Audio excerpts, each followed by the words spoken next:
the maintenance for the, but they weren't willing to commit forever, which means let's try and see how it goes. So it's a 3-year agreement. It'll probably take at least a year before we need maintenance.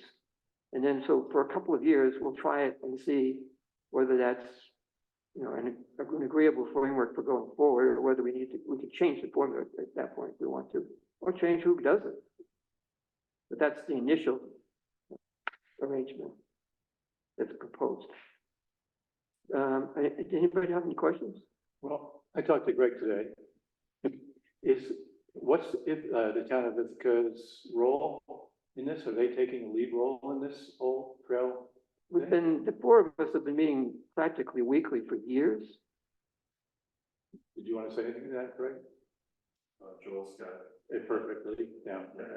So what I heard today was that they're just going to do the maintenance and then they'll charge us back. Yeah, yeah.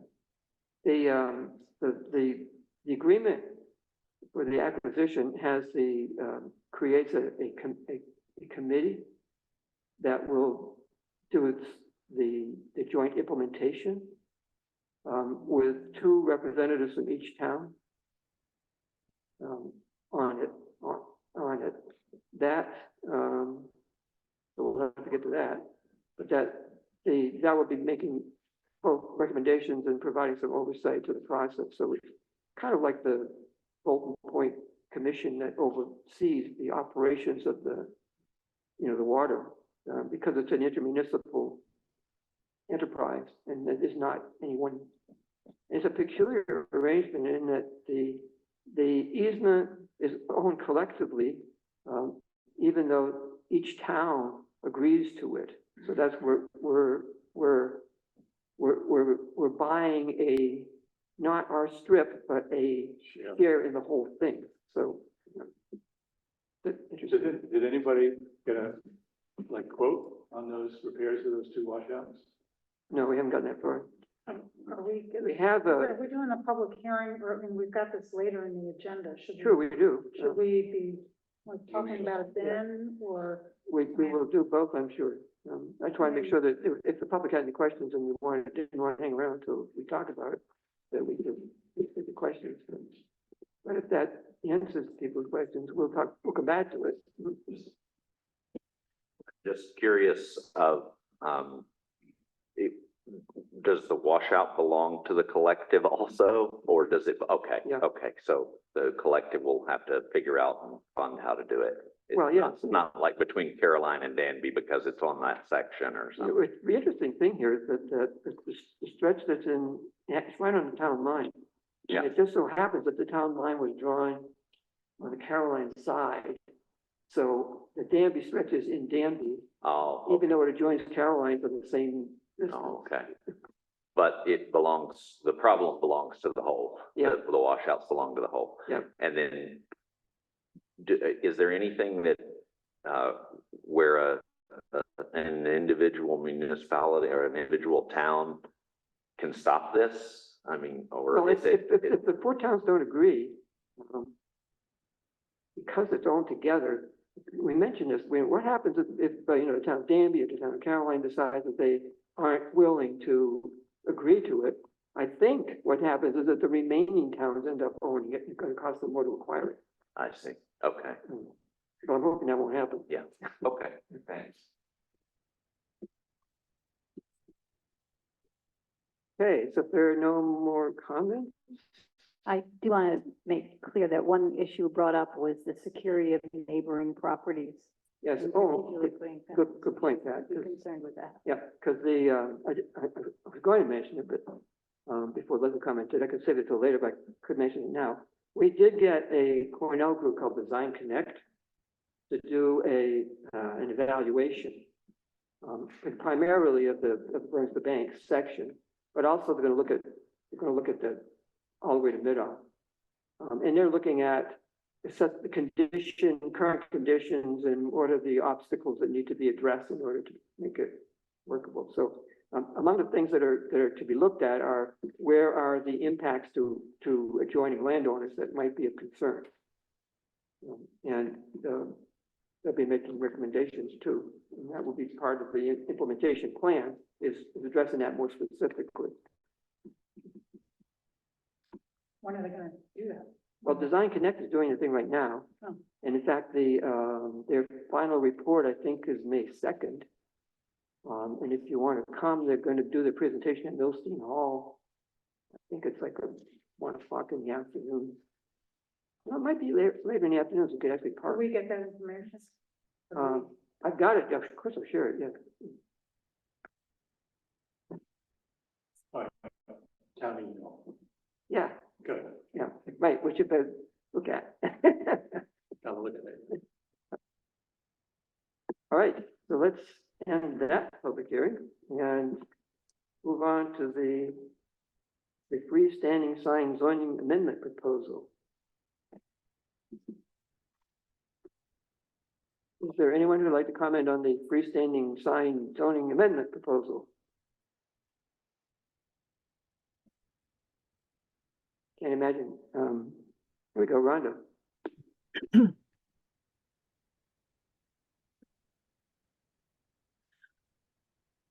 Well, I'm probably disappointing you, but this does not meet at all my expectations for the hamlet of Danby, and I hadn't anticipated talking about this, but I think this is the appropriate time to talk about it. I'm really disappointed in the whole, I don't think there's a plan for the hamlet. And so all of these signs popping up like little mushrooms, even though they might fit into the whole concept of being a little bit more environmental and not so hard on drivers, I don't really care for them. I don't like the idea of the hamlet. I much prefer something like they have in Clifton Springs, where they have this building that is brick, and it goes on for a whole block, and is all of the stores are on the bottom floor, and then there's a kind of a roof that extends out over the sidewalk so that you can walk under there when it's raining or snowing. And then above that, there are 3 floors of apartment buildings. And that to me is much more, and there are at least 12 stores in that whole block long area. And that to me is much more walkable. Right now, what we're talking about is having one shop here and one shop half a mile away. And how can people walk? They have to drive. And they're parking here and there. And if there's an overflow, they might be parking out along the road, which is not safe. And so I'm really not at all happy about this whole plan. The signs are just sort of an added thing to the whole business, but I just wanted to be on the record saying, I don't like it. And, if it works out to be a success, then I can say, well, I was wrong. But at the moment, I don't like the whole concept. Thank you. Arthur.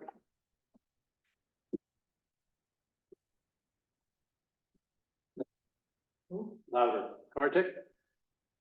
Hey, sorry, I was just trying to tech On issues. you. I finally learned how to raise my hand, then I had to do the rest of it. Sign proposal. I wanted to thank those who helped to bring it. I know Joel and Greg and others worked on getting the amendment into the state it is right now. As a hopefully very soon business owner in the central hamlet of Danby, I very much want, and one might say even need, a road sign to advertise the business to passersby. And until and unless this amendment passes, that is not allowed.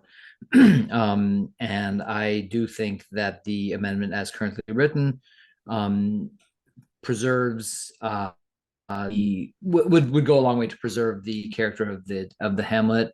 I don't think it certainly does not allow for anything too large. I believe it still preserves dark sky ordinances. So I think it's very modest and allows just enough for the hamlet to build up a small commercial district.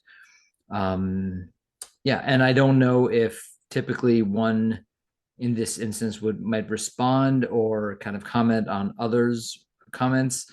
But Rhonda, I just want to say I totally hear you, and I would love to see a walkable core in the central hamlet area, and I hope that these businesses that are starting up are a step in that direction. Thank you. Great. Thank you. So I guess I would say I have three questions about the proposal. The first being that while dark sky is explicitly called out for the externally lit signs, it's unclear to me to what extent the internally lit signs would be dark sky compliant. So I would hope that our beautiful skies would not be affected by the internally lit signs. The second question has to do with the prohibited signs clause. I know this is intended to apply to businesses, but it's unclear to me whether whether there should be an exclusion for the sign outside the fire department, which seems like it would be in conflict with that. And then finally, the question was that I know that in a recent planning board meeting, the topic came up of signage needing to be within a certain distance of a corner in order to be compliant. And I'm wondering whether this addresses the issues that came up in that discussion adequately, or whether that's an unrelated issue. Well, maybe, want to talk about It was businesses, not a sign. Yeah. Right. Yeah, there's confusion there. Yeah, the corner thing is the businesses have to be in the neighborhood zone. The businesses are supposed to be on the corner, which is something we're going to take up as well. Independent of the sign. Right, it's not. Right. It's independent of the signage. Yes. Well, apparently thought they were linked, but they're not.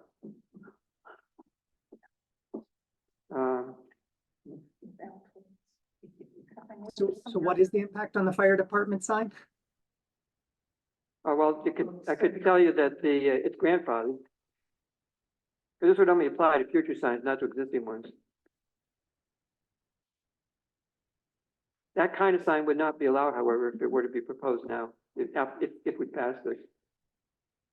Fire department doesn't anyway. I mean, they're authority, so they wouldn't have to come to the town for approval. Yeah, are they exempt from this? Yeah, Betcha. Pretty much. yeah. Adamantly so they are. Yeah, they're government. They definitely did not hear that in case of any interest. So. Greg, shall we need to say it out loud to the audience or not? I'm not sure it's true, but, and I hope it isn't, Care of but that. it might be. The question is, or whether or not the fire department would be subject to the town's rules anyway. As a governmental, its own governmental authority. I know higher levels are not, like the county, and the state, but not sure about fire district. Ted, did you have your hand up? Yes. Interesting enough, my first point has already been made.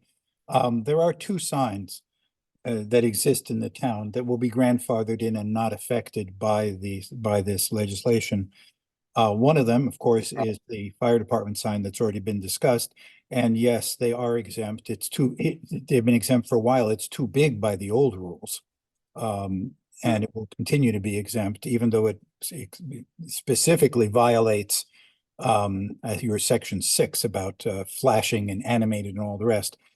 The other sign, and that you should be aware of, is the sign at the entrance to the to Dotson Park, operated by the Community Council. It is an internally illuminated sign.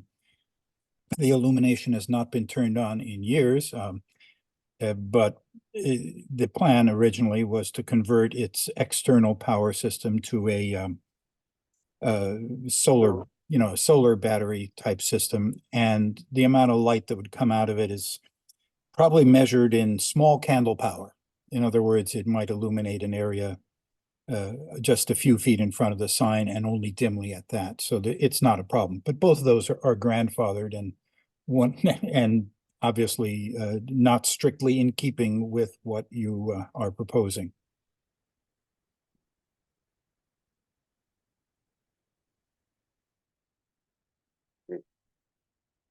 Any other comments? Yes, Dan. But you might have something to say about this. Yeah,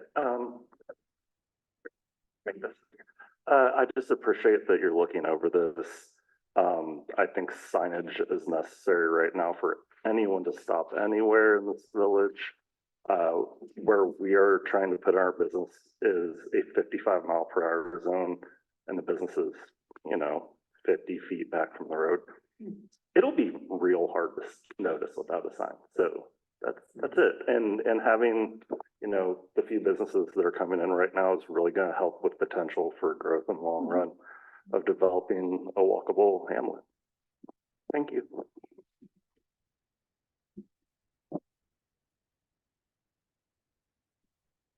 Anybody else? Yeah, why don't we close that public hearing? And call the regular meeting to order. Typically 6:30, what, 6?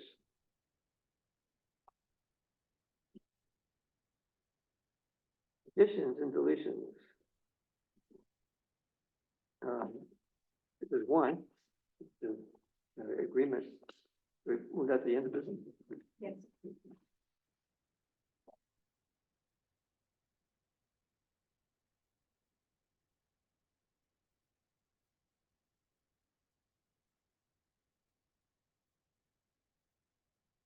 Anything I else? actually have one thought, if, for some time, if not tonight, but I think we need to revisit the possibility of changing one of the Monday nights to accommodate fire department and others who can't ever come. Mhm. Forget you bring the calendar. You want to add, talk? Only if there's time. I don't want to make this meeting And I longer. think we need to, look at the calendar before we do that. If we put something else where a substantial number of other people can't come, We can do that. That's but why we need to take time and do it at another meeting. We can put it on the agenda for next time, though. So why don't we make a note of that so we can get to it? It's pretty easy for Mariah to put it up on the screen. Anything else? We tried to talk about this a few times. I know. Yeah. Anything else? Okay. Privilege of the floor. Is anyone who'd like to address the board? Any matter? I see Greg's hand up.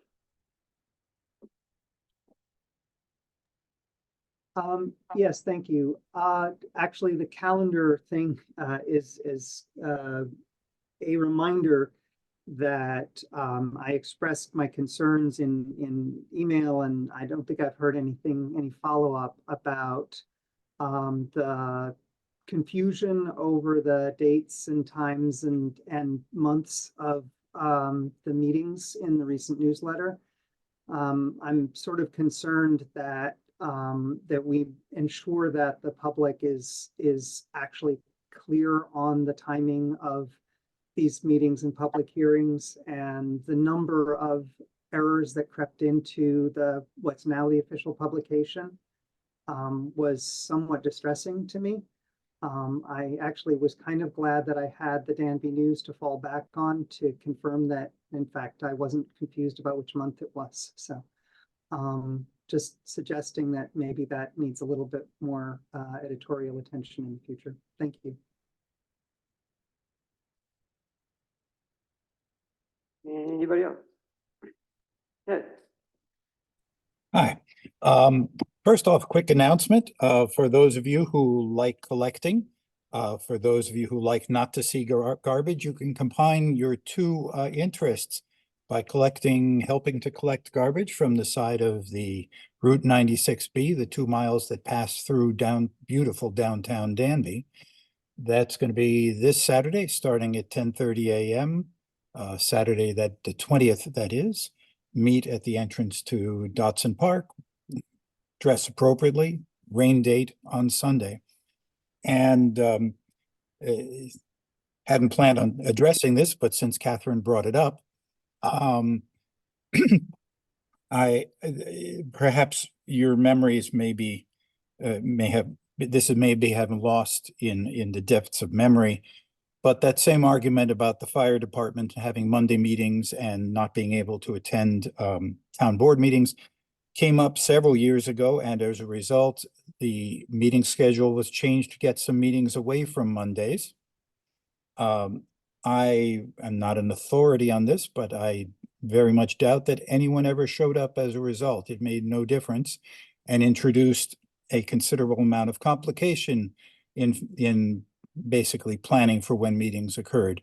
I strongly support leaving the meetings right on Mondays. If it's something that's very important, I'm sure that the fire department members would be allowed to miss one meeting or attend by Zoom.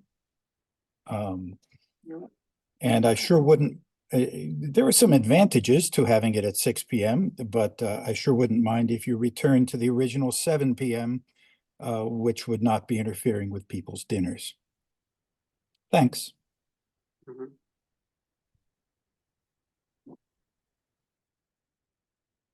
I don't know if it's worth mentioning, but we can't go to their meetings either. Right? Anybody else? Zach? Wanted to say that we started building the boardwalk through Dotson Park with the material from the grant.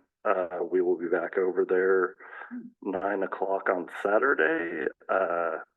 If anyone wants to help move wood, because it is too marshy to get it back there otherwise. I think we have a small crew, but we'll always take more hands.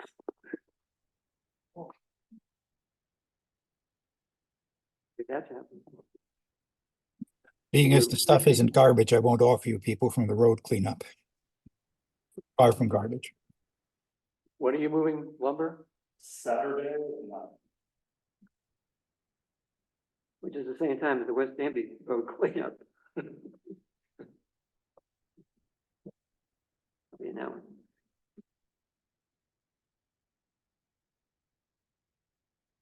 What time did that one start? At 9. I mean, get one more person. Right, I don't think that, I think it's okay to have 2 events at the same time Oh, in yeah. town, or 3. And Yeah. there's more people, the more people that get interested in their own particular thing, the better. We'll take all hands on any kinds of things that we could use help for in the town.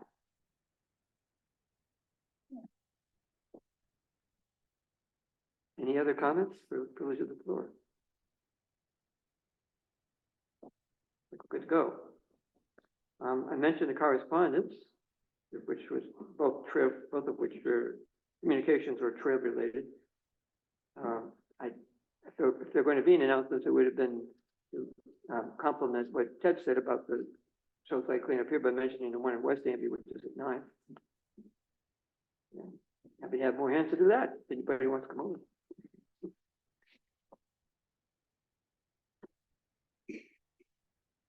I actually do have a question about that, because I've had people ask me where, if there were bags that they could have, that they could pick up trash at whenever they are able, that would be able to be picked up.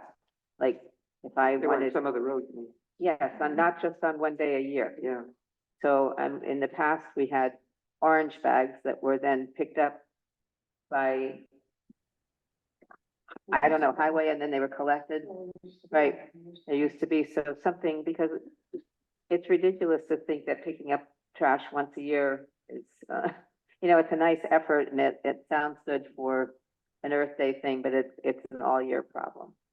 Yeah, I mean, it does, we should do it twice. In the spring and in the fall. But since, in recent years, there hasn't been as much, well, when they closed the landfill, that was a big change. But it hasn't been as bad. So we should recently. try and find a way to get those. Yeah, bags, yeah. What, Okay. these pickups, both of them, I think, are associated with the, what they're called, Adopt a Highway program, which is a state thing. So the state provides both the bags and the vest and the pickup. So they, you put the bags out and then you notify them and they come in and pick them up. Right. They don't do the town roads, or the county roads. So if we wanted to do it on other roads, we could talk about it. Basically we'd have to commit, talk to Keith too, because we'd have to commit, our people to pick up the trash and then pay the tipping fee to get rid of it. Okay. Right, we could talk about, because that's not the option I was thinking about. It is one. Mhm. But I think that kind of cleanup, community cleanup, I think worth talking about. Yes, but we're talking, we can't even get volunteers for hardly anything. This is individuals who would like to be able to have a bag that they could collect things in.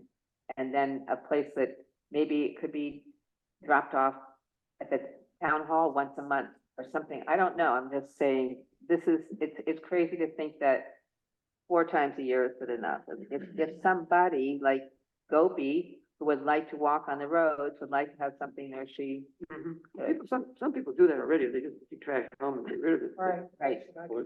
Yeah. And I don't mind taking trash that I pick up to take, but there are some safety issues, like you're not supposed to dump fluid out of something you pick up before you throw it in a bag, because you don't know what you're dumping out.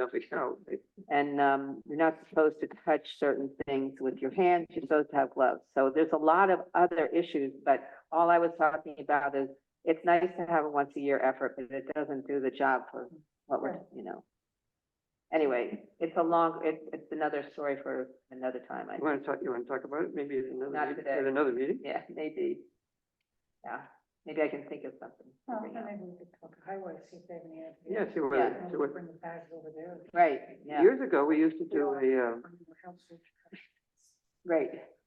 years ago, we actually did a pickup, the highway did a pickup of big bulky items that people have no way of getting rid of, like, old sofas and, Right. refrigerators and whatnot. That was before you had to pay to get rid of your refrigerator. Yeah.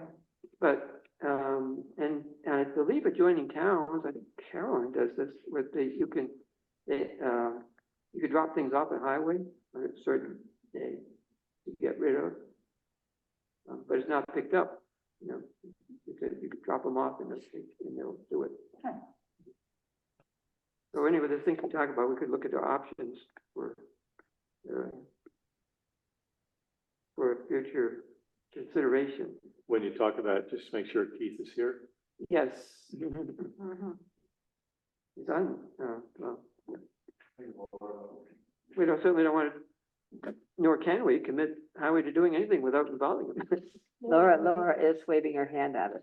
Oh, Yeah, one of the things too that I wanted to make mention, and for the group that's going out onto the road and picking up and cleaning up things. Now there is like whether it's a rule, I think it's just a standard thing. Say we get a phone call and there's a bag of garbage or there is a piece of furniture. It could be even a very small bag of anything. We're not allowed to touch it. We have to call the health department. So a lot of this drop off stuff and things like that, they have some different rules and regulations and some different words of advice for this, where the health department's involved in a lot of stuff that's coming in from different homes, different lawns, different, even things like with the brush, with people bringing brush and people doing those kinds of things. There's different things that are harmful that they have in those groups of things that they can bring in.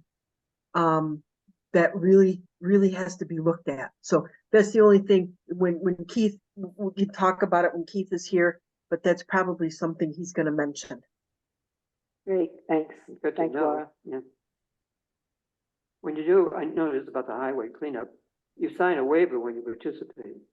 It basically solves the state from you know, being pursued if you've got yourself in trouble volunteering in that way. I see other hands. Yes, me too. Teresa?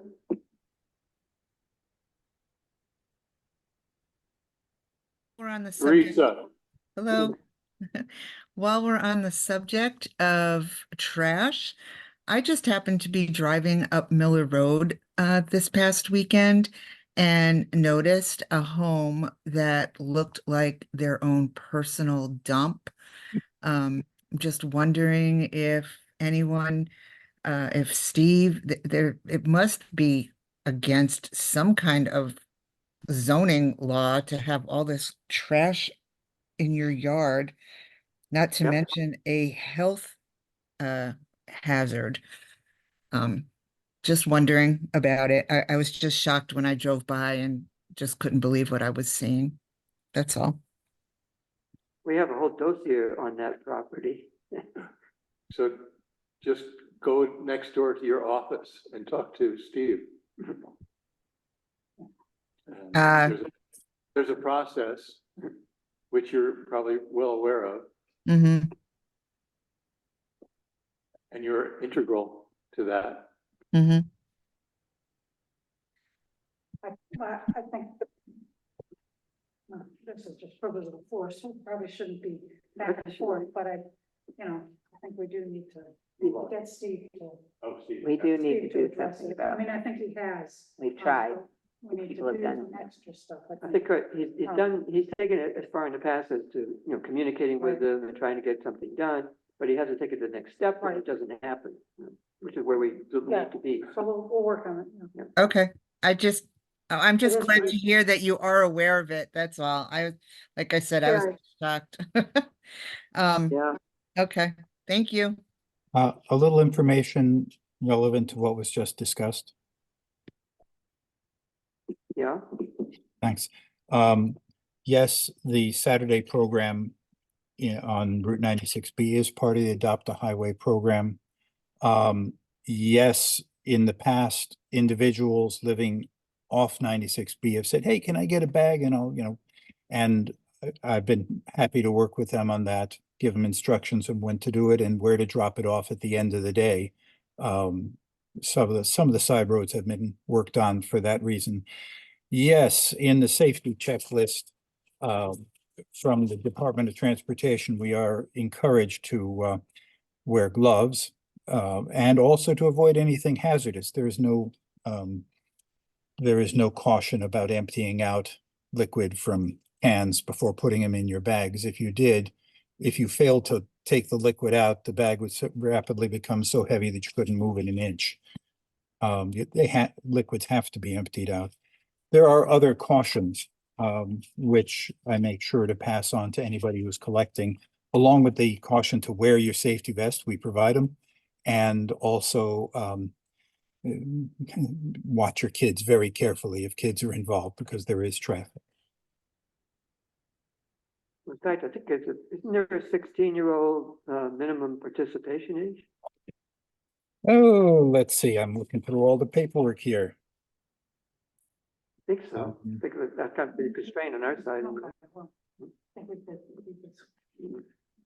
Statutory is safety signature, Lyme ticks, safety check.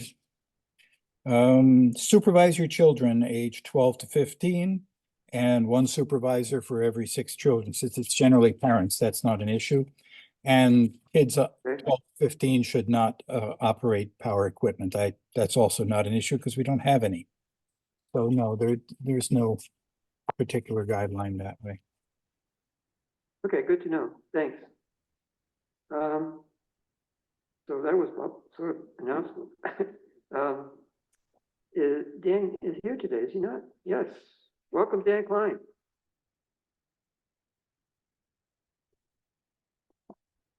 I mean, he's actually there, but Probably doing dishes. right.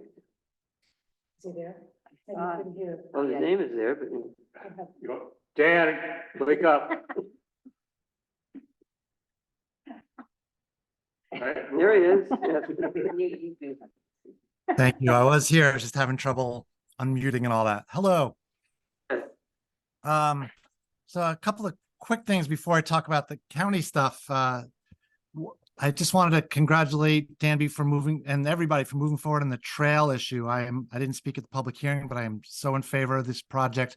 Been following it for a really long time. So thank you for your persistence. Also on a sort of like a personal note, I want to mention that the 32nd annual plant exchange will be happening May 18th, Saturday, May 18th. From 1 o'clock to 3 o'clock at the Danby Fire Hall in the pavilion. And now I will move on to the county report. There are two big projects that have made significant progress this month. So the first is the Rapid Medical Response Program. We launched it April 2nd, so it's been going for a couple of weeks now. This is the project where we have 3 vehicles stationed around Tompkins County that are staffed with an emergency medical technician, and they respond to calls.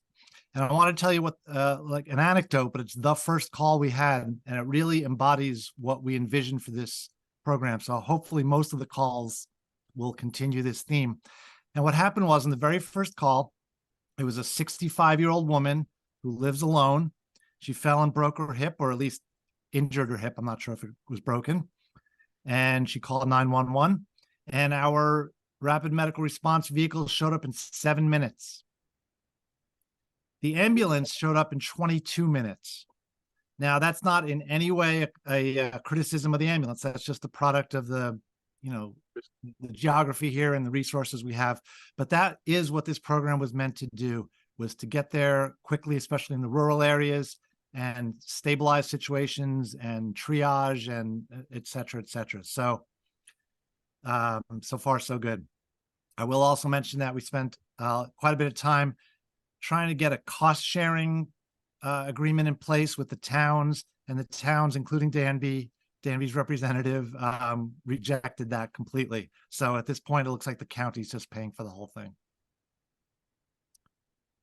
The other big project I wanted to tell you about that's making some progress this month is the broadband. So at tomorrow night's county legislature meeting, we're going to be voting on something. I assume it's going to pass, so I'll talk about it right now as if it's already passed. And that is that we are awarding the project to Point Broadband to reach all the unserved addresses in Tompkins County with broadband internet. What it doesn't reach is the towns of Caroline and the town of Dryden, because they have decided to have a municipally owned broadband system. So when I say every address, I actually don't mean those two towns. We are going to put out, we're going to pay $100,000 to do a preliminary engineering study. And we believe this will put us in an even better position to receive grant money. And there's a chance we'll get that $100,000 back. We may or may not. And then it gets a little complicated, and I won't go very far into it, but there's another grant that New York State announced just last week. It came out of the blue. We didn't expect it. And it seems like it may be aimed right at counties like ourselves. And it's aimed at counties that have already put out a request for proposal for an internet service provider and have already completed that process, which is us. So we're going to be applying for that. The deadline for that grant is just a couple of weeks away, and we think we're supposed to hear about it by the beginning of the summer. So if that comes through, things are going to move really fast. If that doesn't come through, then we're just going to be in line for the regular granting process, which we're told is going to open up in the fall. But either way, we believe we're in an excellent position to get approved, to get funding, and to finally start this project of reaching every unserved address. That's my report. In a year? It could be longer, unfortunately. Yeah. It's, it takes a while to get the stuff actually installed. Are you using data from Time Warner and Hafele? Can you say that again, please? Are you using data from Time Warner and Hafele? No, we are using data that we went out, we hired someone to go out and follow the fiber and find out where it goes and where it doesn't go. Essentially, it was a sending countywide that which we did in Danby, which is to hire Chuck Bartosh to run the roads and see where the fibers actually were. And there is one other thing I can mention on this topic, which is there was a not-for-profit organization called the Southern Tier Network, and they have strung hundreds of miles of fiber in the surrounding counties. They are a really excellent organization. And they applied for a different New York State grant to do some build out in Danby and Caroline. And I never actually found out where in those towns they would be going if they were successful. But they expect to hear about their grant by the end of this month. So there may be some quicker movement for at least part of Danby. Is a coverage map available?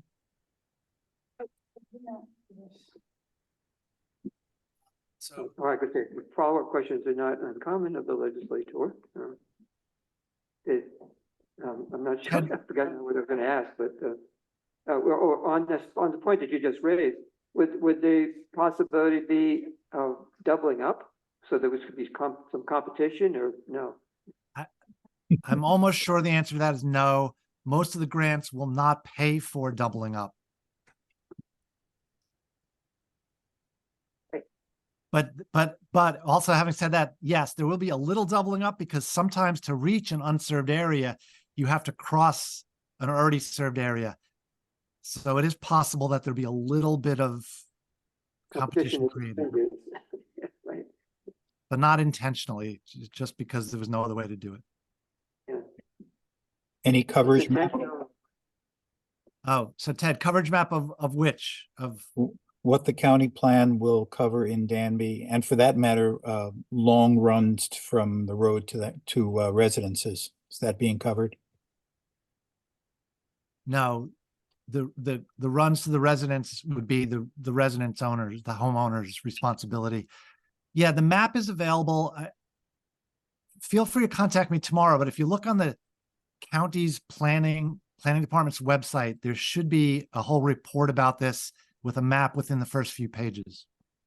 But if you can't find it, contact me separately.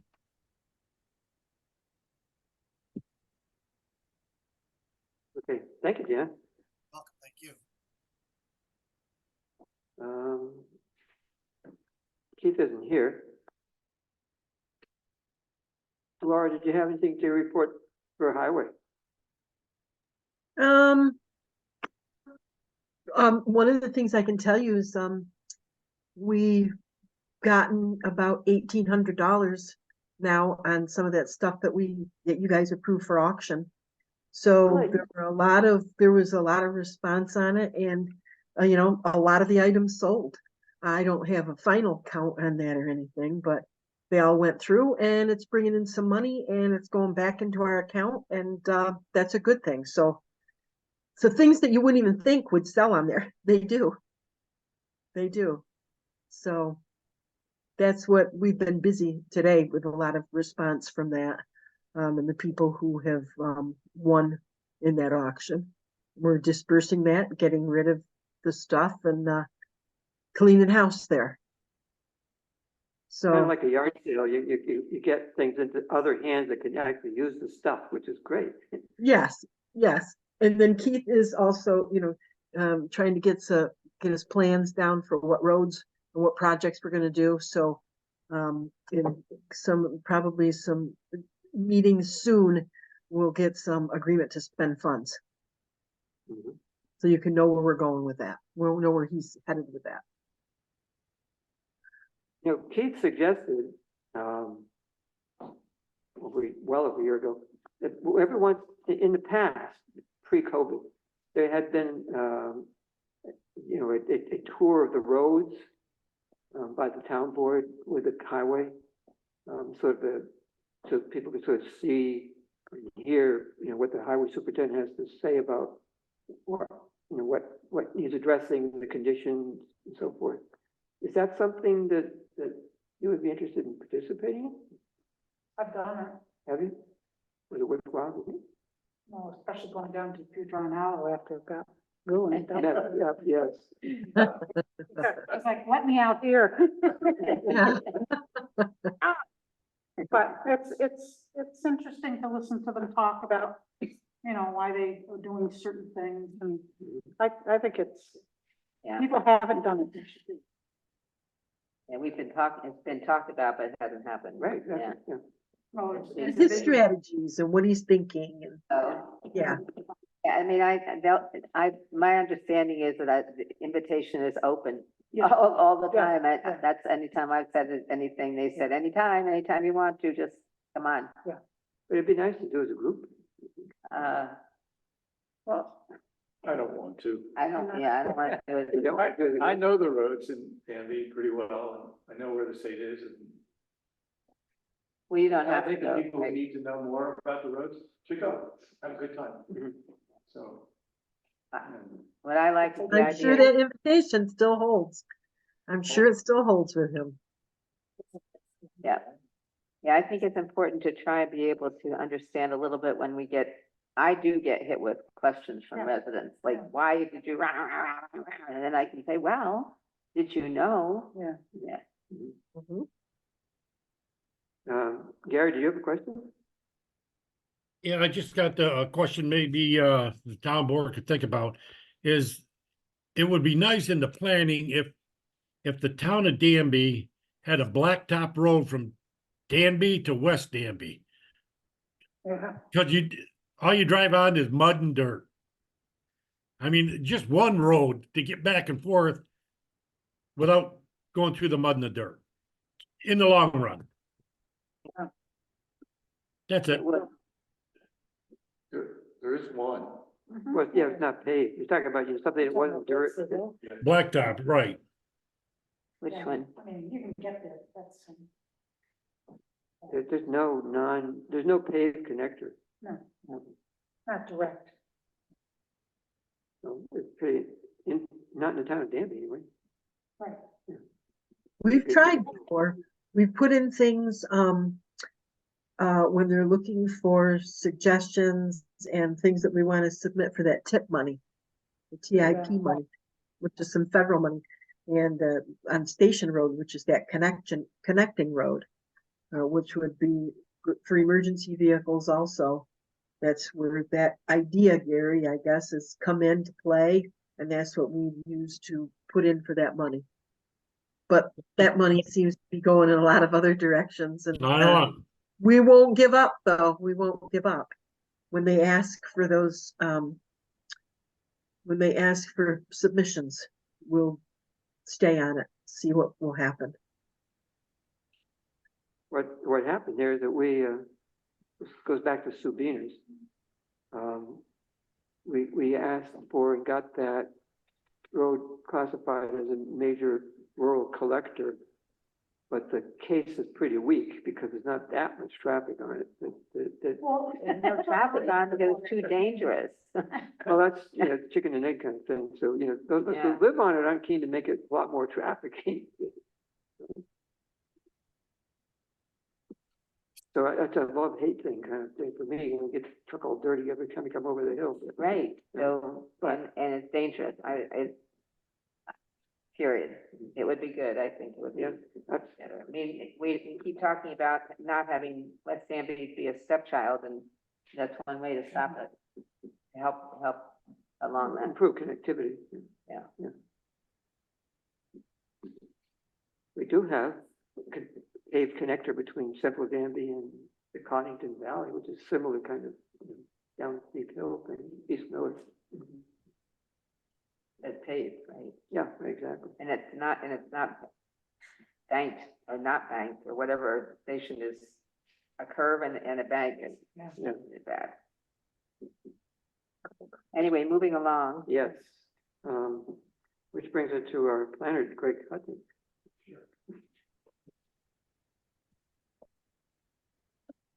Good evening.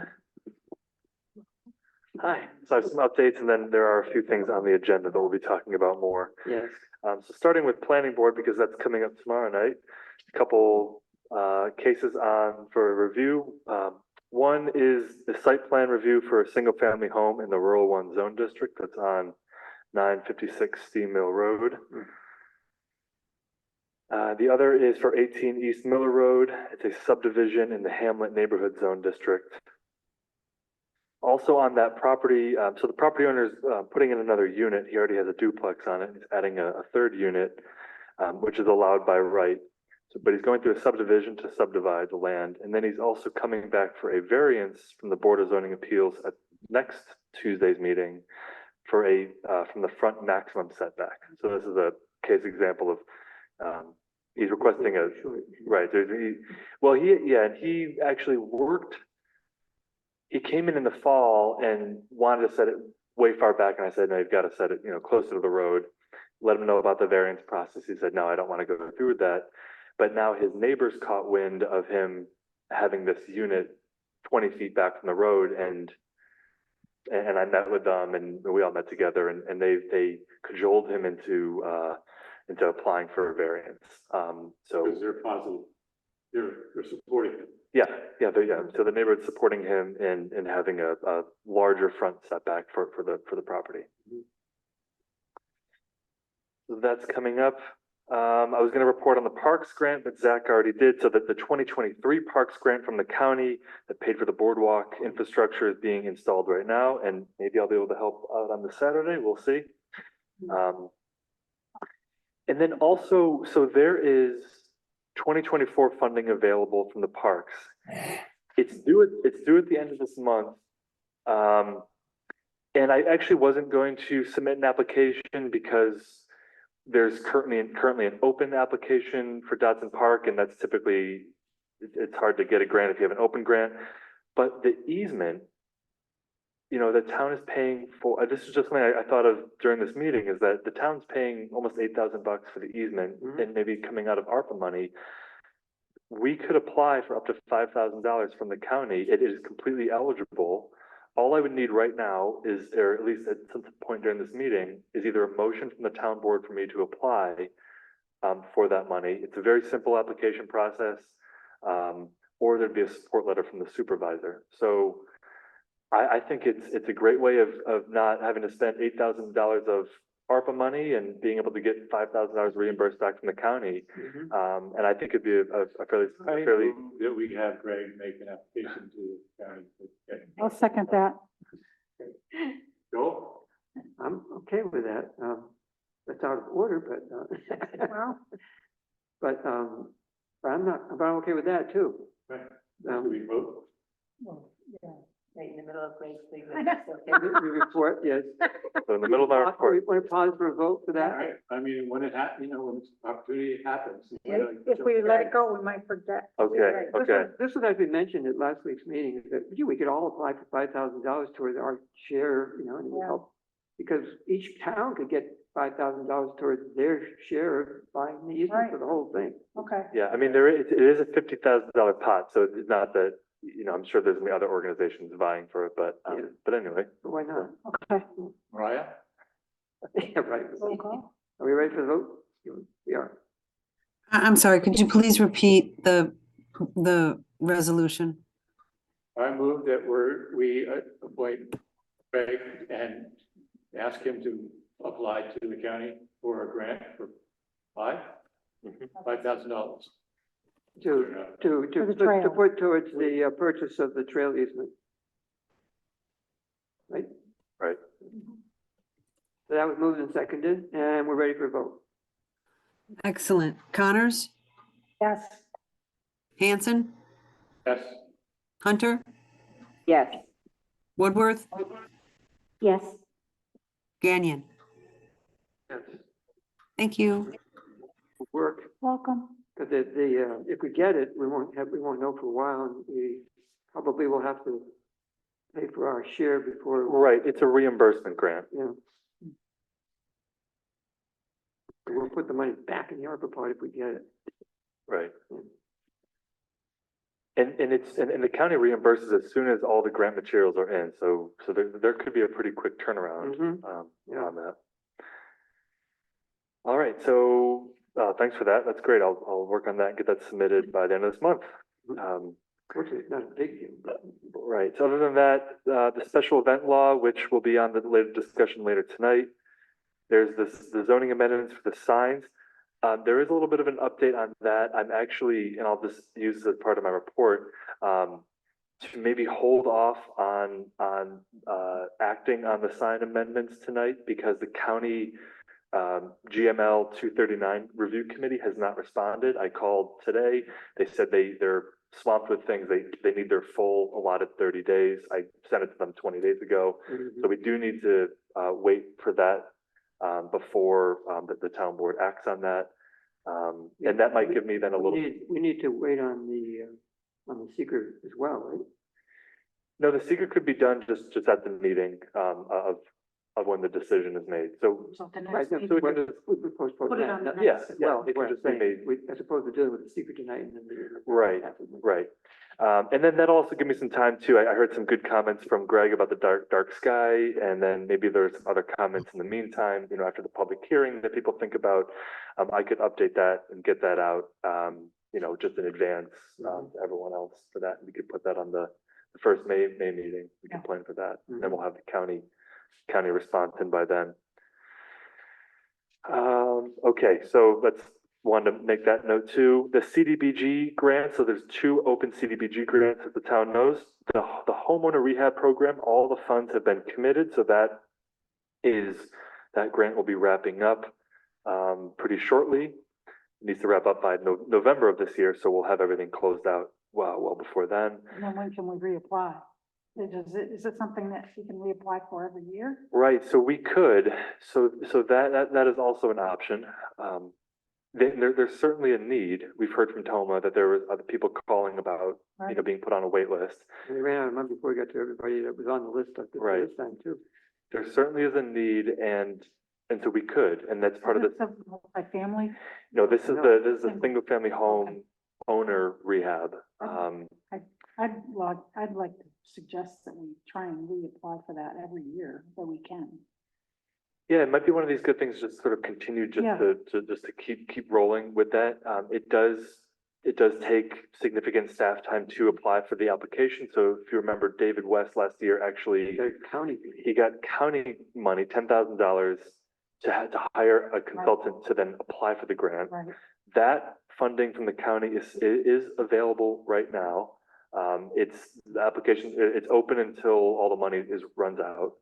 So I haven't moved forward with that yet, just because we have 2 open CDBG projects, and the state grant administrator was a little just worried about our capacity to be managing 3 open, or at least, there's 2 now, 1 will be closed by the end of the year, so we'd have 2 open. Not that, I don't know how much that should play in, but I just kind of took a pause on that. We're not actually doing the managing, so it should be addressable. Right, I wouldn't say there's not 0 amount of staff time I mean, I think weekly I get multiple emails, Yeah, yeah. and there's a little bit of coordinating that has to happen, Yeah. as you know, and sometimes things are wrong, and we get a call from the state, and they want to help clarify things. So, but we could follow this up. The applications will be due with the CFA round, which is usually the end of July. So, I think it's worth, Leslie, to keep exploring and especially if Toma is willing to help us out, Yeah. write the grant too, that might be something. But I agree that keeping homeowner rehabilitation, the CDBG, keeping it alive. Yeah, it's a great benefit to the town. So you will readdress this with us in June. Well, could we apply for the county, grant to At least get- explore. to write the grant for, the application for us? We can certainly do that. So that would be, a step in the direction of doing it. Right. And if we get the grant, then we're in a better position to say, yeah, let's go for it. And then if we have to come up with the money ourselves, to hire somebody to do it, because that's probably what we'd end up doing. It's a major hassle applying for Right. these things. With Yeah, it wasn't Toma that did the writing. Remember the outfit was? It was choice words. Yeah. So with Right. their And consent is it worked. Yes. Yeah. So apply for the county grant. Am I hearing that? I'm gonna carve that out in my, Yeah. okay, Just work it out so it works into your schedule. very good. I have one. Got one. Sure. Maybe I can ask. Go for it. All right, moving on down my list. We got a motion, more grant applications. So the multifamily housing grant is, the contract was just signed by Joel last Friday. So they're making headway with that. There were a couple folks on the wait list for that, both here on the 96B corridor. It's a small pot of money, so it's probably only going to help out a couple of people's properties. What, 176? Sorry? 176,000? $153,900. Moving on down to committee management. So continuing to provide staff support for the South Hill Trail Extension project. Continuing to be a member on, well, various committees, but ones that I at least jotted down today were the Safe Streets for All initiative in Tompkins County. Joel and I met with some consultants a couple of weeks ago to identify hotspots in Danby, areas of Danby that have frequent safety incidents. Continuing to collaborate with Ithaca's drinking water source protection plan management team, because part of Danby's is in their watershed, and we want to understand the impacts of large-scale solar. So they're working with a consultant to understand how land use changes with large-scale solar and how that might impact water quality. They might formally ask the town at some point to expand their aquifer overlay zone district, which covers a portion of Danby, to be as part of that watershed. Lastly, just some other things that have come up. I was at the Child Care Issues and Innovations Town Gown Conference last week. It was a great conference, just about just an over demand of childcare needs. As somebody who has a young child, I know, and so there might be an opportunity at the local level to maybe even work on some zoning amendments, allowing childcare in certain places where it might not be allowed. Was at a housing summit last Friday, also with Joel. That was excellent, just learning about and reaffirming that we're in the middle of a housing crisis.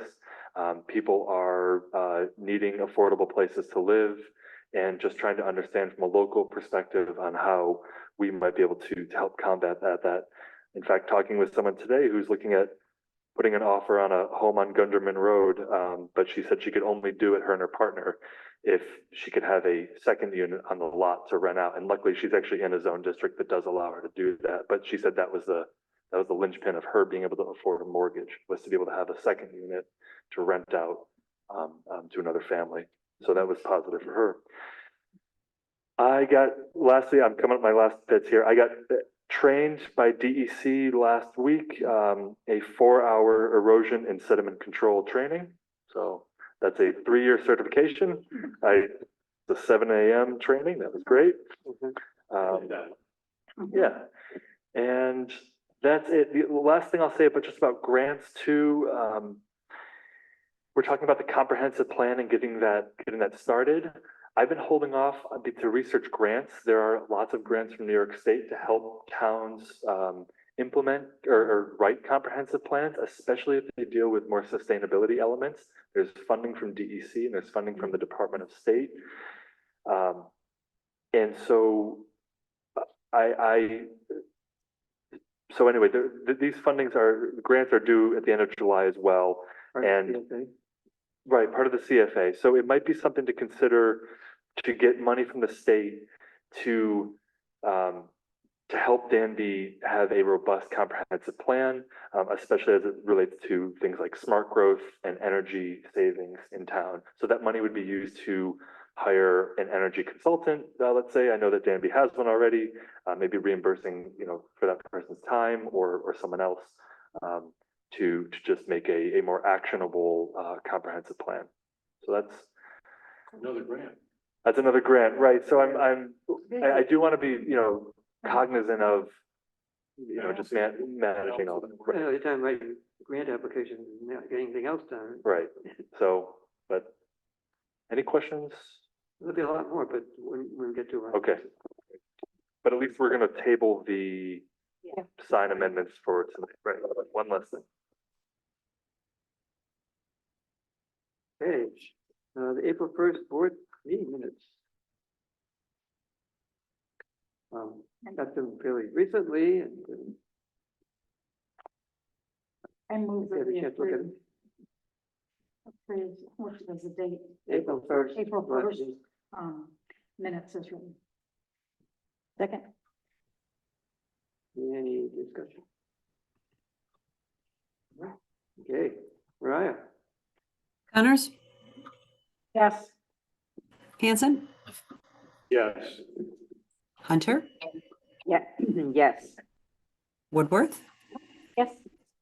Gagnon. yes, Thank you.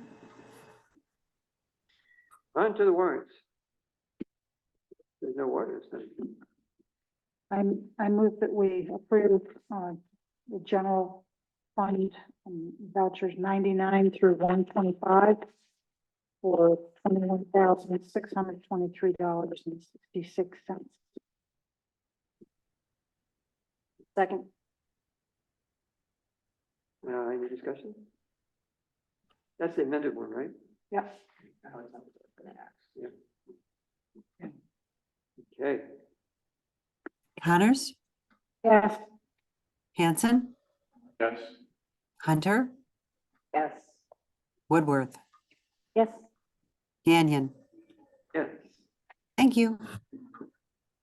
You're welcome. I move that we approve the highway fund abstract vouchers 49 through 67 for $45,608.86.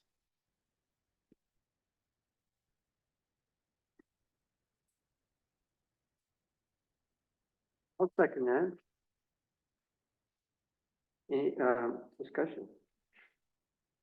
Did you notice that we spent, was it several $1,000s fixing the grate off? Twice. You can't ask Keith about it because you're not here. Do you know anything about it, Laura? Hey, Jack. Hold on one second. Oh, I thought he was out here, but he's not. I thought he was in here, but he's not. Yeah, they had some things happen there. I don't really know all the particulars. So I can't say a lot about it. I just know that it was a big thing because that is a piece of equipment that we really, really need. We really need to act on it when something happens, especially this time of year. We're doing ditching and using it for so many different things to prepare for road work. But I'll tell you what, in the next meeting, or maybe Keith could put together a quick email just to fill you in on what really happened. Mm-hmm. I've kind of been out of that, so I don't have a lot of details. Any other questions? Okay, Connors, Yes. Hanson, Yes. Hunter, Yes. Woodworth, Yes. Gagnon. yes. Thank you.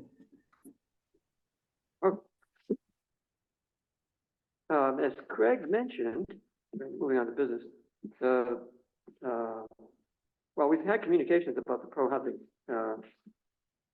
program from the governor's office, which Greg shared, and it's in the meeting materials. You have a chance to look at it. The state has kind of been encouraging municipalities to go this way because it gives you a leg up. It tied other, grant opportunities to being a pro-housing community. So if you are one, you're in a better position to chase these other opportunities. How do you become one? You just declare you are one? It's not quite that easy, but it's not much harder than that. You want to speak to it? It's pretty easy. Right. Yeah, actually, it is fairly straightforward, and Danby does meet the requirements to be considered one. What would first have to happen is a letter of intent from an authorized official to homes and community renewal. So Or just, a board resolution. well, actually, but before the board resolution, it's just simply a letter of intent. And then they, after they receive that and give us the pass, and they send us a link. And then you upload everything to that link. It's sort of a secret way of doing things, I guess. But so the first is the letter of intent, and then after that, you submit. There's one of two ways to submit information to that agency, and I don't quite understand quite what the difference of the two is, other than one of them includes a resolution by the governing body, and they provide a model resolution. And I know that that's the route that Dryden went, and the planning director over there, Ray Berger, suggested it last week. He said that was a very straightforward way of doing it. Besides that resolution, it would be a zoning map file. So everything I would take care of: a zoning map file, a zoning code summary, and then housing and building permit information from the prior 5 years. We got that because the state has to compile it every year for its report to the state. Right, and actually the state has even compiled it for us, at least for 3 years. And so Danby does, even though only 11 building permits, let's say, 11 building permits for houses were issued last year, it meets it already meets the. So becoming a pro-housing community doesn't do anything other than just, you're just certified, and then it just prioritizes you if the town were to ever seek large grants in the future.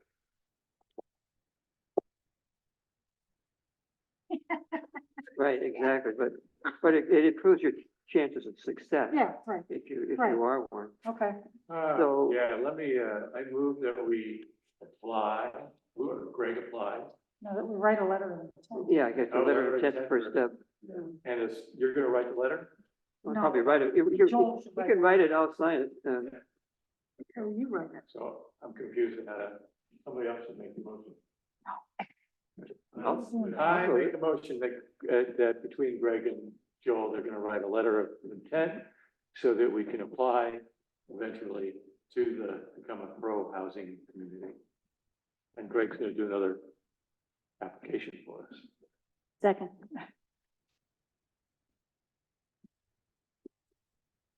So the motion is to authorize the letter of intent, and it's been seconded, and, ready to vote? Okay. Okay, right. Connors, Yes, Hanson, Yes. Hunter, Yes. Woodworth, Yes. Gagnon. Yes, Thank you. okay.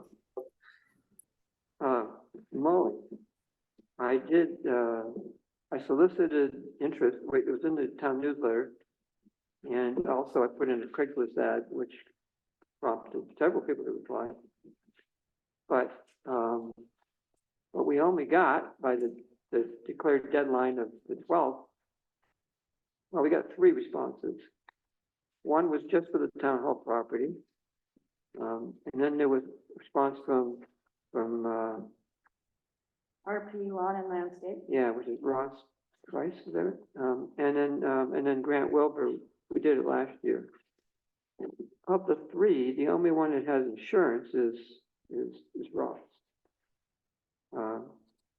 So I inquired, why others hadn't applied, and I got the cost of liability insurance is a barrier to entry for some. You've got to be doing a lot of mowing to justify the cost of the insurance. So Ross is the only one who's got the insurance. I don't know if you saw it, but his insurance certificate expired May 11th. So we have to re-up on it, and I'm not sure what it's going to cost him next time, but he met that criteria. I told the others that I'd give them another week. If anybody wants to submit a proposal without liability insurance, we could consider it. But whether we want to do it or not is because it's discussion for right now. Well, you saw, I think I CC'd you on the letter that I sent them the second time around. Mhm. When when somebody doesn't carry liability insurance, they're basically personally liable if they cause any damage. So you're running undressed, so to speak, through the forest. And I have done this myself. If you're a small time operator, the cost of insurance, can easily make the cost of doing business more than you're going to make doing the work. So somebody who, proposes to mow just the town hall is not going to spend, $600 for a liability insurance company policy when it might make $600 mowing it all year, So, but I will also say that there's not that much of a difference in the total between Rice and Grant. So we could insist that there be liability insurance if the board thinks it's important to have. Well, I think it makes sense. I do. But do we have any references on this, RP. for the RP? We don't have any references for anybody. Russ told me, I've had 2 or 3 communications with him by email. He tells me he has a lot of lawns that he mows in Danby, but he didn't mention any specifically, or what kind of got a lot of happy customers. He has a couple you could talk to. I didn't get any references out of any of them. I mean, could we ask him for a couple people? I could. Yeah. I mean, I these think that- two, I mean, yes. So what's gonna happen? The grass is growing. Well, that's why I tried to get it, approval here. Well, first of all, there's the one question: are we willing to award the contract to somebody who doesn't have liability insurance? I am not. so Sorry. Grant didn't have insurance last year either. No, as it turns out. That was then, and I didn't know that, or I'm not comfortable with no insurance. You said it was Rice? Isn't Rice a bigger No, Ross, not Rice. Ross Price. Price, price? as opposed to Rice. Yeah, I saw He that. lives in Price. Louisville. So I think he's across the line in Camden, but he's down Louisville way. It's in those of them. Yeah. Anyway, I just think it's, nearby. I mean, this is I think we should get a couple references of Mhm. people, at least 2, of people he regularly has done wrong for. yeah. I mean, Well, I would do, first of all, see whether we get any more proposals, because I gave him another week. But if we want the liability insurance to be a requirement, then I'll go back to anybody and say, you have to account for that. It is a requirement, including Grant. I know, I feel bad, but I mean, Well, the other thing is really, the grass is gamble. growing. I'm gonna mow mine, I would think. Yeah, well, it's gonna slow down, because based on the weather forecast, it's supposed to be below normal for the next 2 weeks. Once we get past the next 2 days. I think we have time for the next meeting. That's only And 2 then weeks away. in 3 weeks? Yes, 3 weeks, 3 weeks, maybe 6 is awful late. So I mean, I would like mean, the board to I- authorize me to award the contract Pending. based on whatever criteria we agree on here. If liability insurance is gonna be a requirement, then I can say liability insurance is a requirement. And then whatever other considerations you want to bring to bear, we do have a track record with Grant. Right. He did a fine job till his equipment broke down, Right. toward the end of the year, so we know we have a performance history there. I can ask Russ for And does reference our and check them out. insurance would cover him? What's that? Would our insurance cover this? Yeah, if they had I mean, to, as a rider? if they had to, it would. Our insurance covers us for our liability. So if something were to happen, by one of these people, and what, you're dealing with probabilities here when you're talking about, what's the risk associated with mowing a lawn? The biggest risk is that, a rock gets picked up and gets thrown at something, breaks a window, dents a car, or you blow grass clippings on the road or whatever, and it causes a skid and there's an accident, that can happen. Right. In the event that there's a damage, and it comes down to a lawsuit, what happens in a lawsuit? everybody gets sued. So, the, particularly, and it almost doesn't matter who's responsible or who can pay, everybody gets sued. So we'd probably get sued. The town's insurance would jump in to protect us against, being sued. But we may end up on the hook, if the person who is responsible doesn't have the money to pay the claim. If somebody was seriously injured, for instance, and, hospitalized or, permanently maimed or whatever, it could be a lot. Low probability though, but nevertheless. If Greg, something happens, Greg does something really bad or whatever, I mean, aren't staff covered with our insurance? Yeah. These aren't staff. Lower Wait. Well, they're contracted. Well, contractors aren't Not staff. staff. They're not considered. They're not staff, no. No. Okay. They're not town employees, Right, they're, Have- So they have can we to have check and insurance. see what the coverage is from our insurance, if there's something that would be economically done? I think the only, I'm really seriously, I don't think it's wise to try and fudge around with something. If we didn't know last year, that's one thing. Now that we know, it's just like anytime we say, oh, we didn't know, well then, now we do. And that means that we're I'm fine with lawsuit. requiring liability insurance. And his expired Well, that's on the other thing. 11th, I mean, well, it will expire on the 11th of On May, May oh, May. about the time we start mowing. Well, I think we need to, Well, everybody has to have insurance.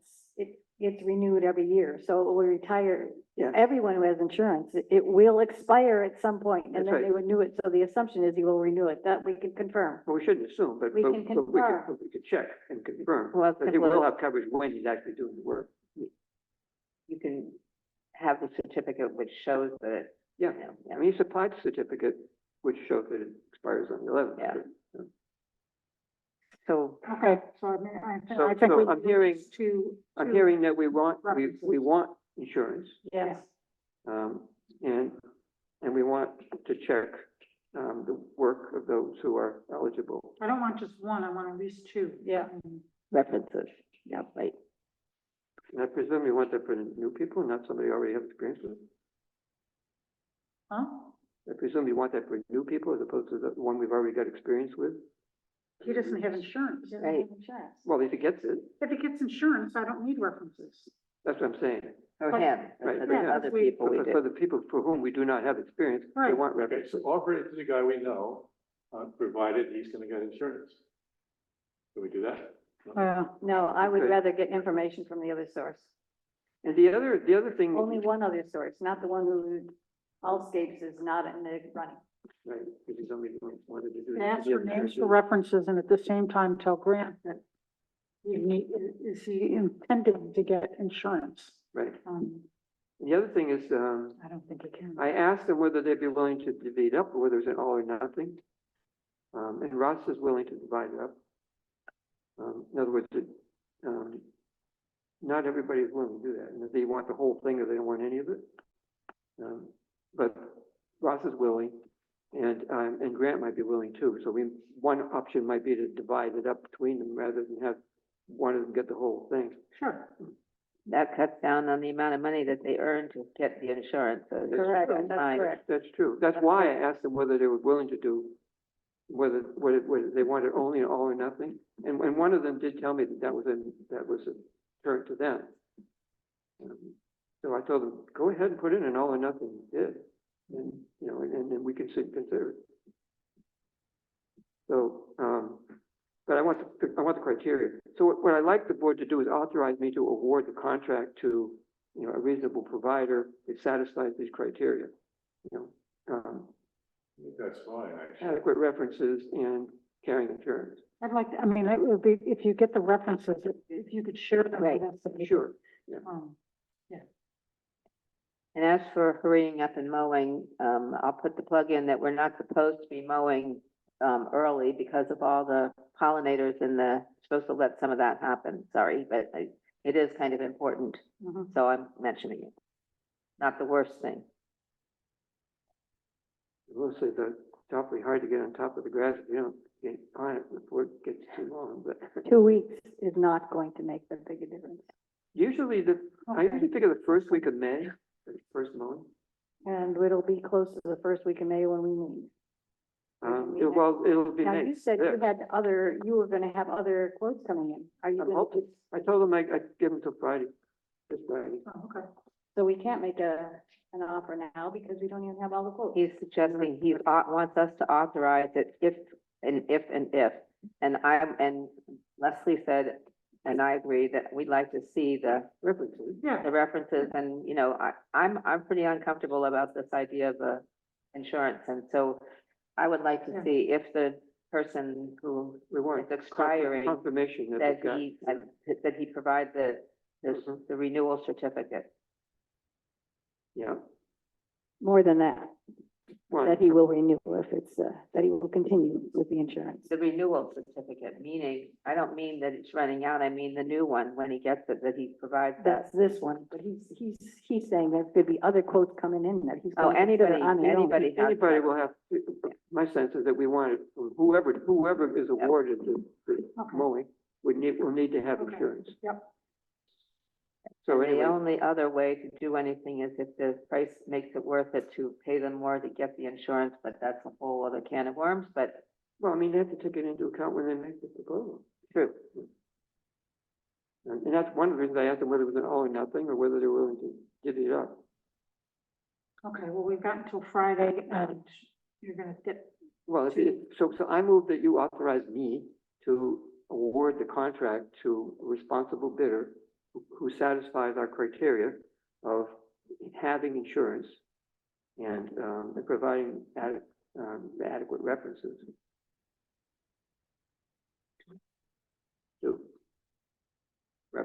Adequate references. I just moved it. I need to. I'll second that. And you want to talk about any more? No. Okay. God, no. Okay, Mariah. Goddard, Yes? Hanson, Hunter, Yes. Woodworth, Yes, Gagnon. Yeah. Thank you. You're welcome. Okay. The trail easement and MOU. There is a resolution associated with proving that both of those documents.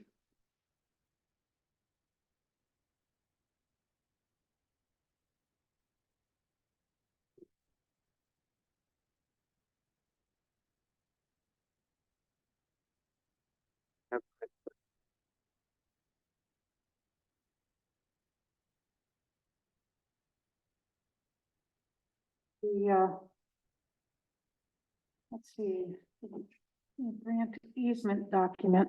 What is there, Yeah. One sheet. is there a way, Why don't know. we, you want to make a motion and then we can talk about it? I move we approve the resolution to authorize, me to sign this easement with NYSEG and the intermunicipal agreement for the, I'll second that. right, okay, now, you have questions? Yeah, Okay.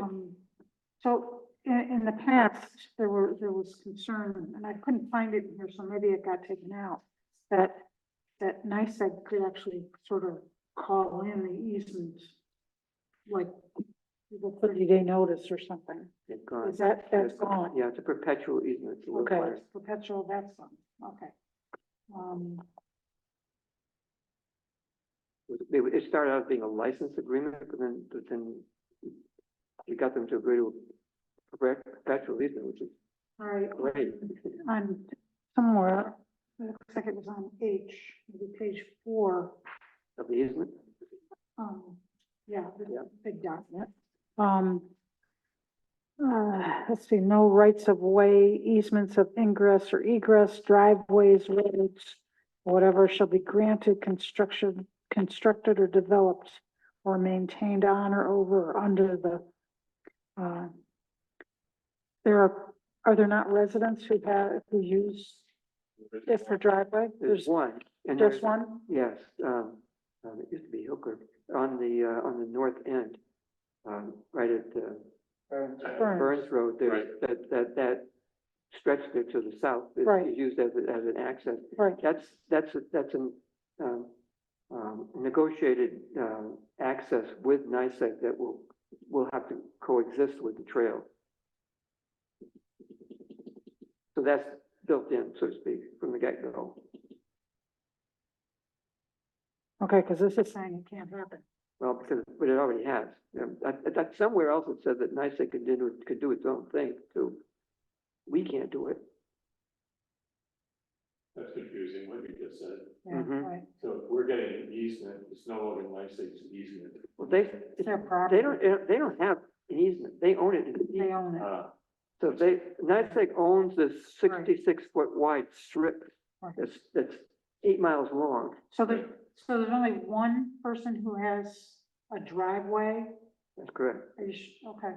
Well, Now you have an I thought there was more. unauthorized violation at the mid-off end where, I thought he was out of there. well, he sold the property. Right. So he's not there, but the violation, the fact that the previous owner built a barn straddling the middle of the right of way, Uh-huh. that's still there. That's one of the places where we might want to, while still staying on the 66-foot wide strip, go around the barn rather than straight through the middle of it. Right. But Probably a but that wise was all done without any authorization by NICEAG. There's no easement associated with that. There was an agreement between the Hilkers and NICEAG for creating that driveway access at the Burns Road end, which I think Okay, will the other one probably I'm thinking of is persist. Probably south of that Lackawanna Road. We're in a south end. Caroline. It's probably south of, just south of Middle. Okay, it'll be for the next, but there's somebody there, I know. Well, there are others who Driveway. use this existing right of way. It's been used as a path for. I just want to make sure neighbors and that stuff. people who, have for 50 years been using it as a driveway, which Hilkers is one, obviously they. Yeah, they had an easement. That's good, but I think we need to watch out for any other people south of them. Because I know Lackawanna Road, people have issues there. Let's see.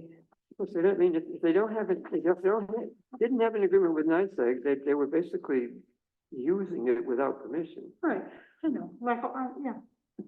So what, so, the, page 6, number 6, Mhm. it talks about the grantee, the injury, notifying the grantor of any injuries or property damage or anything.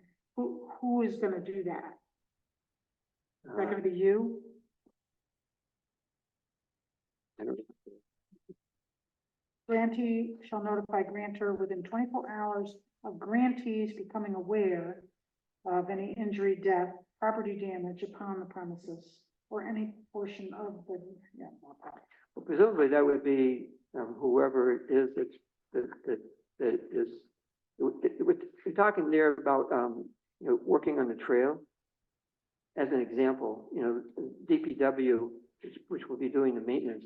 Somebody gets hurt in the course of that work, we would notify NICEAG that happened.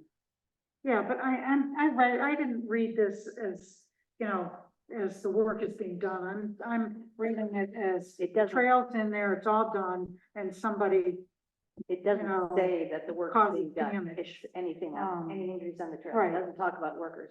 Yeah. use of the trail by the public. I mean, so I'm just, it says in here that somebody, grantee, which is Danby, Well, it's Will be- the four of us in our collective. I mean, each town has the same agreement.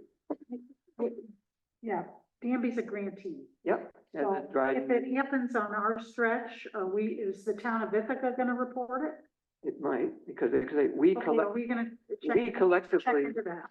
we all have the same, You know they do. so to say it's not our stretch. We will own the whole thing. Okay, And they so have to own somebody's the whole gotta make thing. sure. And Caroline will own the whole thing. So then, Everybody gets then the group that meets every week needs to decide who is gonna do this notified. and when. That's, Yeah, so that's a question for the administrative group. You know, once is how that notification would happen, because there's gonna be, This is an Okay. ongoing conversation, so why don't you ask the group that question? I can, yeah. So I could make a note of where that question, that particular Page question. six, number six. number 6. Okay, Give me another 6. On page 7, it talks about needing, protective liability and property damage insurance. mhm. Do we know how much that's gonna cost us? Can we find out how much, I mean, I doubt that it would be very much. I mean, do we have? What, can we just put that on your list of something to find out about? Yeah, right, yeah. Yep. Where's that now? page 7. Bottom paragraph. Mm-hmm. Director of grantee shall purchase and maintain in effect at all times during the term of this. 3 million. Mm-hmm. I'm always hesitant to agree to anything when there's all these different costs, which include, well, the trail implementation plan, that money's coming from the county. They're paying for that. We may have. I heard that tonight, that the money is gonna come from the county For to the do the plan. implementation plan. Okay. That we may be asked to contribute, because, and that's a discussion, because we have to all agree to do it, or we try to make do with money that we've got. Well, okay, What we so got, there's what we've insurance had, costs, there's this cost. yeah, Okay. Maintenance and repair, we need some idea about what that's gonna yeah, cost. that I could share, because we did ask that question, is what does it cost? Well, the question was asked was, what does it cost in the town of Ithaca to maintain their stretch? And they've got good data, because they keep records of what it costs So we them. should have be able So to we've get an got- idea. We do have that. It probably costs us a little less, because they do things like to provide the bag for Liability picking up insurance. dog food, which we might not want to do, might not want, or need to do farther out. Those are the questions I Yeah, want. this is an aside, there was work done on Southfield Trail recently. Yeah. And I went down and asked the town of, if they had done it. They said, no, that probably it was nice that they had done it. So they're still doing repairs on this, right, on the pathway. I don't know how that enters into this discussion. I can't, Well, they can come on and do it's still what they their, want. it's still their property, and they have access to their facilities. Right. Sometimes these trails are built in utility rights of way where there's actually utilities there, either pipeline or electric. In this instance, NICEAG doesn't have any facilities running along this. They could. But they do have a couple places where it crosses it. So what's being alluded to there is where it crosses. There's a, They could decide to put in. yes, they could. And that is provided for if Yeah. in the event that were to happen in the future. We were very, we explored that carefully because we didn't want to be, putting in a trail and have them mess it up. So that basically the agreement is that they can do it, Right. but as long as we just basically accommodate our improvements and don't mess them up. So if they do it, they'll put it back, but we still have, and it's unlikely they will, but not impossible. In fact, Mark is thinking about approaching them about using part of the right of way as a place to put some of their community fiber line. Run a backbone down that easement rather than trying to get pole easements or. So that could be also negotiated. We will have an easement, but it won't necessarily be the only easement. NICEAG could negotiate So other is easements. it time sensitive, we have to action. like vote on it tonight, or can we do it in 3 weeks, or so that you can get some of this clear? We could. I'm not sure what happens if we don't.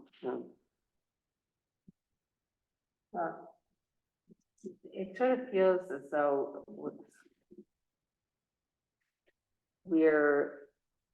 if any one town says no, the whole thing falls apart. Is that what that's the thing that's happening? Well, we did ask this question last week, is that what happens if one of the towns says no? The easement is with everybody, so I mean, it's conceivable that it would be picked up by the remaining partners. And then the cost would go up for them all, because they'd be having to pay for the whole, it's 33,000, something like that, for the cost of it. And if one town were to opt out, the others would have to pay more for it. The formula was worked out over multiple meetings to find something that would be palatable. Caroline's got far and away the highest cost because they got the greatest land. They also have the highest benefit, frankly, because this is a really, really important thing for Caroline. We don't have as many people with, in that, within a half mile of the trail. Right, it's not necessarily easily accessible from here. Right, exactly. So, but still, it's a huge benefit for the Cottington, Valley. Which includes parts of Danby, but Danby people will use it. yeah, right. It's not, I mean, it'd be great if it were here, in Middletown, it'd be even better yet. Well, what would be great would be to have one for here, one for there, and one for West Danby, where it would be even better, I think, because we've got no good way to bike on 3496 with 2-foot shoulders. Right, but it's not just biking, it's recreational. Yeah, Right. right. Yeah. So I don't think that the positive nature of this isn't being questioned at all. Right. I think that we're just looking at the liability and how much money it might cost us down the road. Mhm. The $8,000 sounds like a real budget, very reasonable for us to join this consortium. So. Well, is that not down to 3,000 if we get that? If we get it, yeah. Well, if we get $5,000, if we can get 5,000 from the county to us as part of Park and Trail money. And I believe we've talked about that there's other money, there's money available for, not Not just for upkeep, ARPA, but no. construction, the. No upkeep. No, there's an Available. ongoing expense in maintenance that it's kind of like hiring somebody, Right, but doesn't the town of? Ongoing The town expense. of Ithaca's the one who's gonna be doing it, and then they're gonna backbill us. Right. For the first For three. the first couple of years yeah. anyway, to see. So they find out. We'll try that out.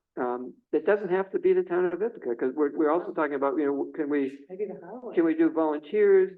Can some other highway department do it if they're willing, and would that be cheaper for the group if the town of Caroline Highway or town of Danby Highway did it?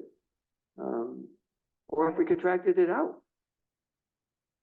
Just to a private firm to do the maintenance. There are options, but for starters, it's something. Right. We've got this MOU, there was a sense that the highway departments in the towns that weren't currently doing trails probably would be a little reluctant to get into the business, so to speak. Ithaca has a history. They have so they got the history, they've got the experience, they got the crew, and they're willing. They're not willing to make a long-term commitment, but they're willing to commit for, let's try it and see how it goes. Back up a minute. So we're all in agreement this is a positive thing. And so in the course of the next week, can those few questions that Leslie's bringing up be answered? And then can we do a provisional acceptance based on this, or can we have to wait till the next meeting? That's the question right now, right? These are the only hangups for us right now, right? Mhm. Well, the thing is that. Not just us. I What's mean, the consequence of delay? We've been delaying for ages. I mean, we were ready to go with this in July last year. And then, and Nice Lake, you know, it just took forever to get some Nice Lakes legal. And then we were pretty much ready to go for it in January, and Mark was dragging his feet because he wanted to get past the zoning vote before he brought it up. And Caroline, once the 4 towns say yes, the NYSEG has to go to the PSC for approval. And it's 90 days, I think, after they apply for approval to, you know, sell us the easement before it's, you know, a done deal. So we're talking about, Yeah, We're still trying to address Leslie's questions. I mean, it sounds like if it's got the track record, it should be fairly easy to get those figures. we got them already. I don't got That's Well, what you don't have them. Well, I mean, I didn't know, well, I just heard that you wanted them, and I didn't have a chance to give them to you, but I've got them. And I think it'd be something, you know, I mean, I don't know, I look at, you know, if the town's gonna be spending money on this, on their residents are gonna be spending money on this, I think we should know how much it's gonna be. yeah, So that we have an idea. I'm not saying right. that we should, you know, hold everything up, but it kind of, it feels irresponsible to me to even consider something when I have no idea how much the insurance is gonna cost, how much does Ithaca pay for a strip that's the same length as our strip as far as maintenance. You know, who's gonna be putting up the bridges? You know, I Yeah, just, the capital expenses, we're looking for grant money for, okay, not Good. looking to fund that out of good, but I mean, commitments. let's, so that we know, you know, okay, we're going into this and it's gonna cost probably around X amount for For maintaining years. this trail. Yeah. In 4 years or whatever. Yeah. How much are we gonna be spending for Ithaca to be doing it? You know, does Highway wanna do it? Would it cost less or would it cost more? I don't know. No? That sounded like they might, Yeah, Yeah. comes up an idea for Yeah. something down the road could change, but yeah.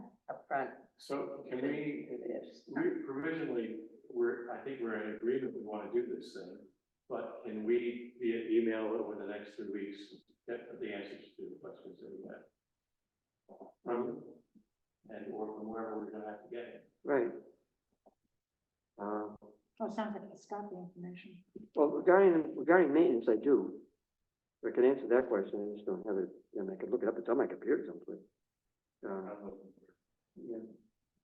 Yeah. Because that was asked and it was shared, Rod Powell provided a And what's the insurance rate for trails like that? well, that we can ask, because I mean, we know that when we acquired the pond swimming program, you know, there was a question, you know, how much was it gonna cost us in insurance because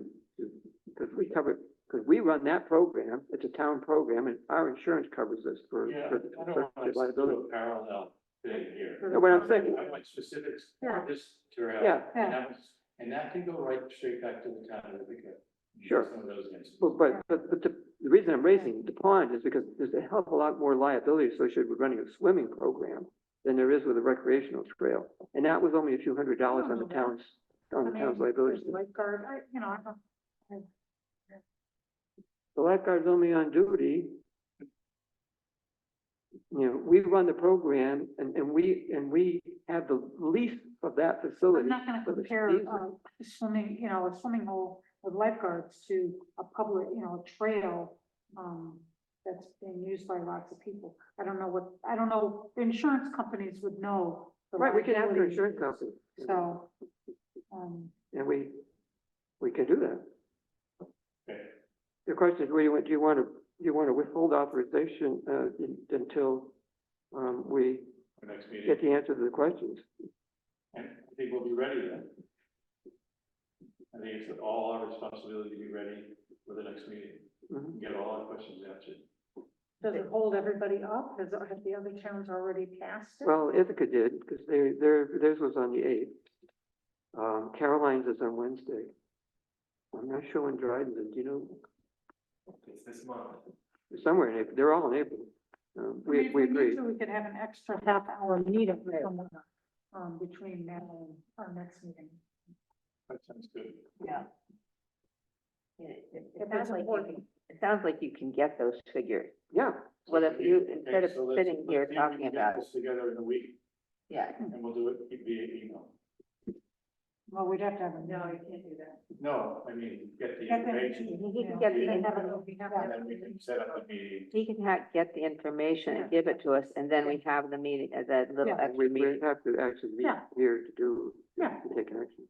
Yeah, You're basically committing yourself to having an extra meeting. Okay? it can go for 10 minutes. I know, but still, yeah, And you're, right now it's 10, Wow. 12 minutes after 8. right, and we only have half an hour left. Okay, so. I have a question. I have a question. Is the motion being withdrawn? That was my next, Oh, that was my Oh, next. okay. Sorry, sorry. To withdraw the motion. but somebody. Thank you. Yep, you got that right. You do the motion. So we're gonna add, so questions need to be addressed and we will reconvene to reconsider. Okay. Sounds good. Okay, next, the freestanding sign zoning amendment. We're postponing it, we're postponing it altogether, right? Yep. Yeah, so that'll be up for next time.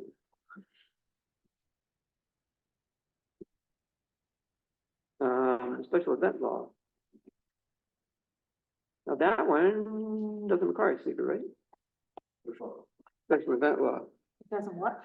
require, well, I mean, it's a discretionary action, but it doesn't have any, No, yeah, wait, are we up to that at the agenda? Yes. Okay, oh, sorry. Well, cut me off guard. Okay, let me sit down for this one. you could use this one. Did that work? Chair. Did that work? Chair.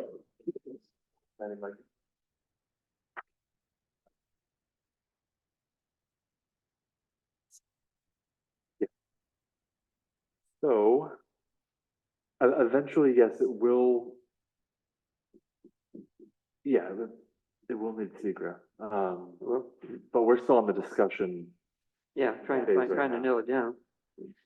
And then I think after this meeting, you know, depending on the comments and everything, well, I think, no, I should say, regardless of the comments, I would like to send this over to Guy, just to Right.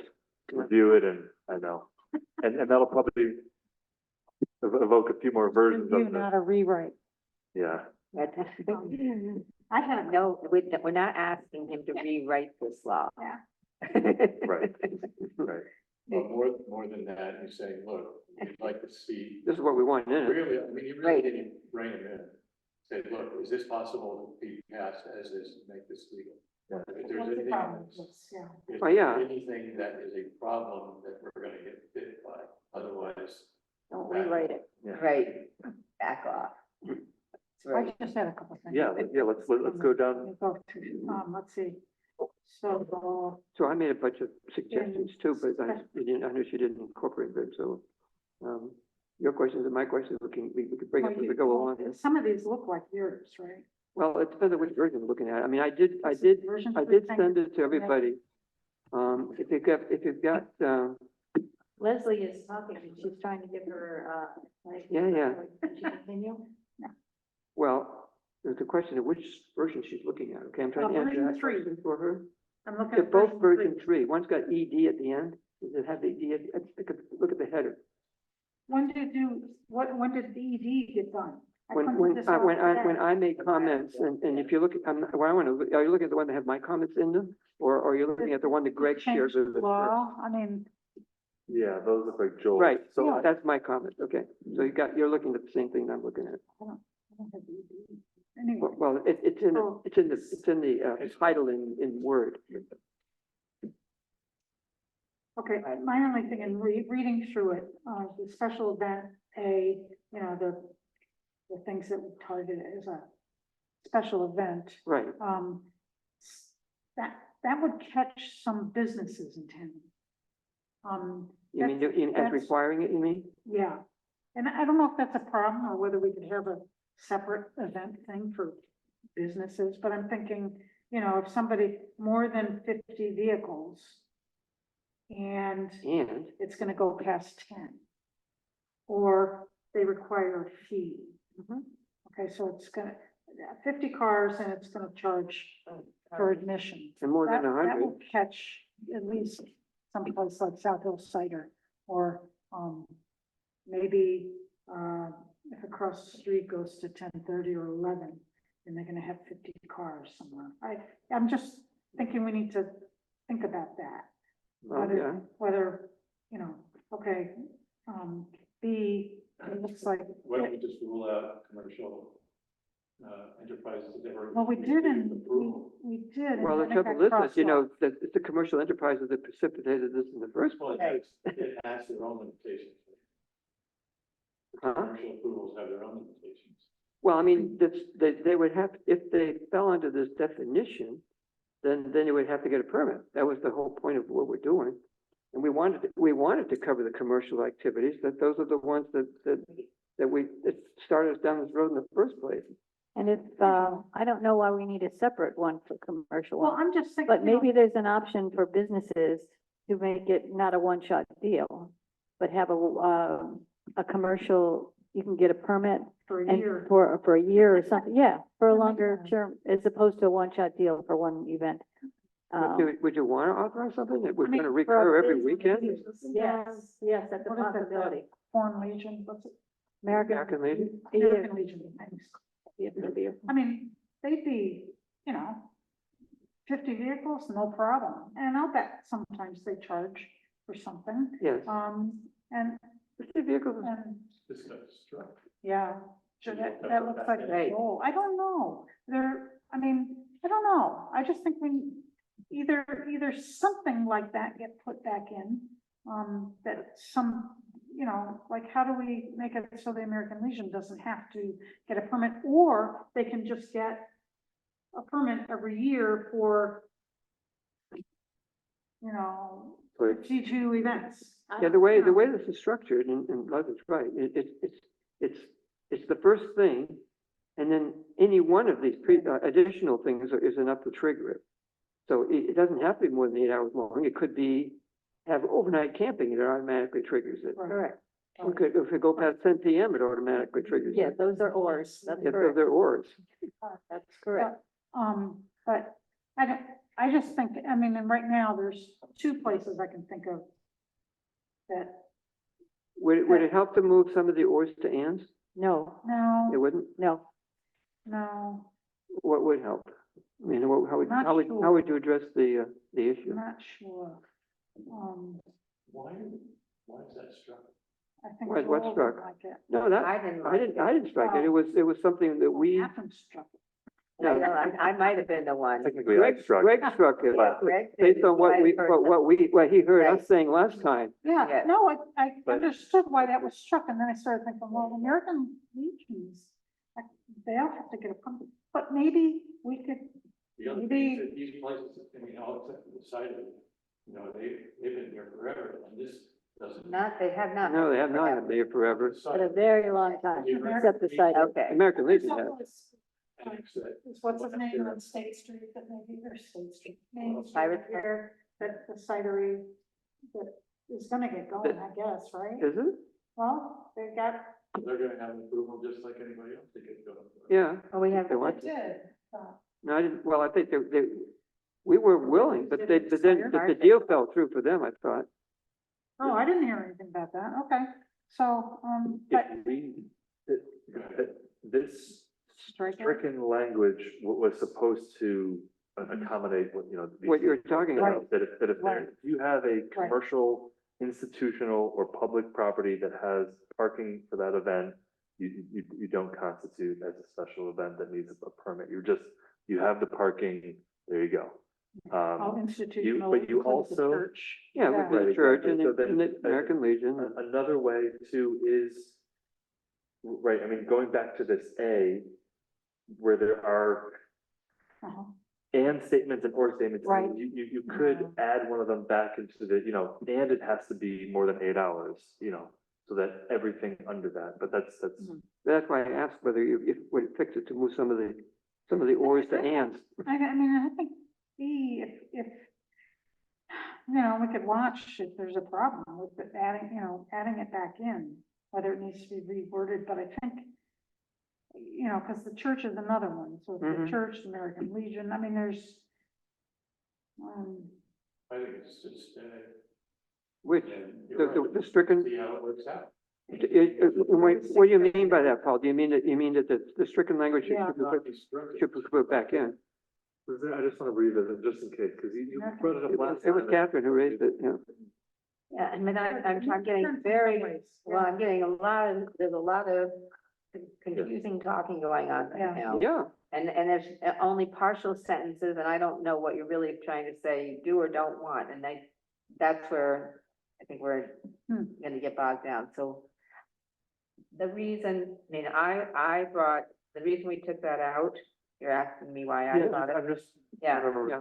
I'm trying to remember now, Yeah. because this is late. makes sense. I think that I said, let's say, the thing that I brought up on the phone, I believe, was about if the factory, if Stork or whatever, who has plenty of space. Mhm.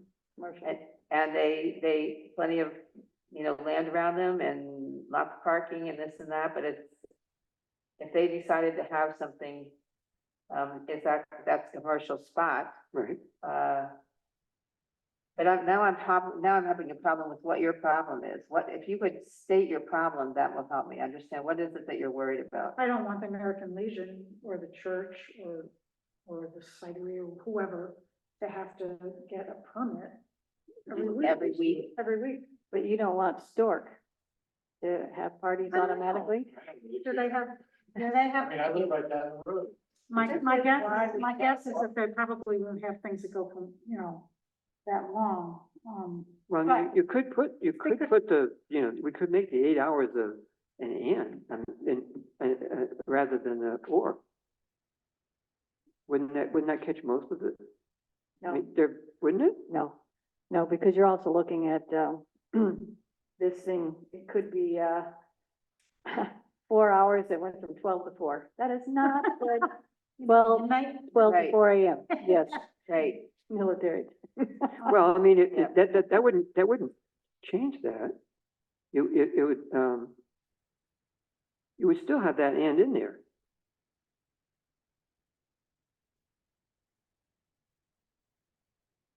Yeah, it would still, So if you move the 8 hours into the, bump it up, so to speak, before the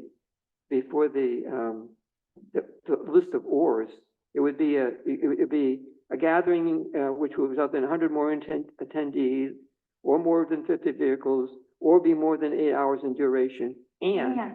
involves overnight No, parking, or going past 10, or requiring a fee. Gotcha. But there are very few events that the church would hold, or the American Legion, Right. or anybody else that would go more than 8 hours. That first one is an or, though. It is now, but I'm saying that. You're adding another or to the first one. Right. It's right now is 100 50 people. vehicles or 8. Or- Yes, yes, that's right, you'll be So adding another or to 8 that. hours could be 120 people or whatever, but at any rate, when you're doing an or there, it's not an and at the first category is ors. You're just putting it in a different or category, you're not requiring. We're not, they're taking it away and taking A away and putting it back into the previous sentence. Right. But A isn't or. Yeah, Look at there's three Yeah, options. but the ors in A, the ors in the first sentence, are things that it has to, any one of which, would trigger it being a special event. And it's a special event if it's more than 100 people, if it's more than 50 vehicles, or it's more than 50 vehicles, or if it lasts more than 8 hours. The and would move to, Those are additional things the besides. 8-hour thing. Yeah, I know. And that might work. I guess it's maybe just going back to what is it that That I was worried about. trying to capture? Yeah. What are we trying to capture, right? We want, because what we're trying to do, I think, is to only capture what we don't want, so to speak. And that's really the big events that are going to be, well, potentially disruptive, and it requires some pre-planning for accommodating traffic and Yeah. noise and neighborhood impacts. like the festival that we had that, you know, didn't have all those things, and it was a lot of grief trying to deal with it without some sort of framework of a permitting structure that we didn't have. Well, and remember, we said that people they have to apply for this permit ahead of time. And Right. so there, a lot of the stuff would 90 days. be mitigated between their application and a discussion. Sure. So, That's a good point, yeah. I mean, we're saying, you know, 90 if you are, if you're caught by the definition here, you have to get a permit. Not saying you can't do it, but you have to get a permit. Right. But we don't want to make that a requirement for things that normally happen and that haven't been a problem. Right. So, for instance, the way this is, you know, we have to use some of the words that are not being spoken, and one of them is the cidery, which does things What several hasn't been times. spoken? What? I've said that like 4 times. Well, a lot of times we don't say it because we're sensitive about who's gonna have to do a permit. And that's what, in this particular case, we're worried about somebody like Steve saying, I don't wanna do this, because I don't wanna come here and have to make a permit every week. I mean, he does more than one event a week, Yeah, and they are loud. yeah. And then there were a lot of problems, that's why we had to Yeah. put no parking signs all along the road. Yeah. And it currently is still the egress and entrance of those parking lots, still not acceptable. Yeah. And the other thing that he does do now, he started to do is have, people employed to try and do something about the parking. But they have to be, he's doing it for, some of the events, which are required, there is a pay, it's called, some of them are called donation, and some of them are, you have to pay. yeah. I mean, a lot of what he's doing is in violation of our current regulations. Right. Right.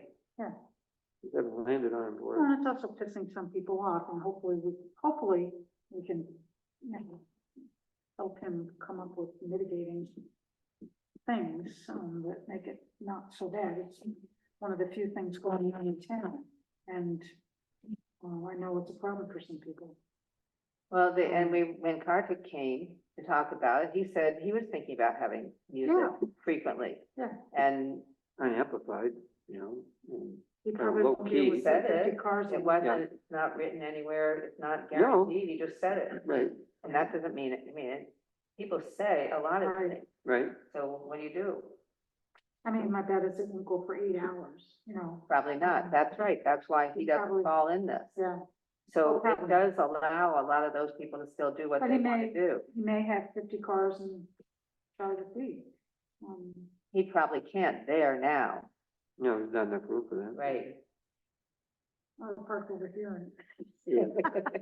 So what I Could do that. just, and what I'm hearing is to add this duration of time, whether it's 8 hours or whatever hours, as part of the first bundle of, you know, if you hit this. Or, yeah.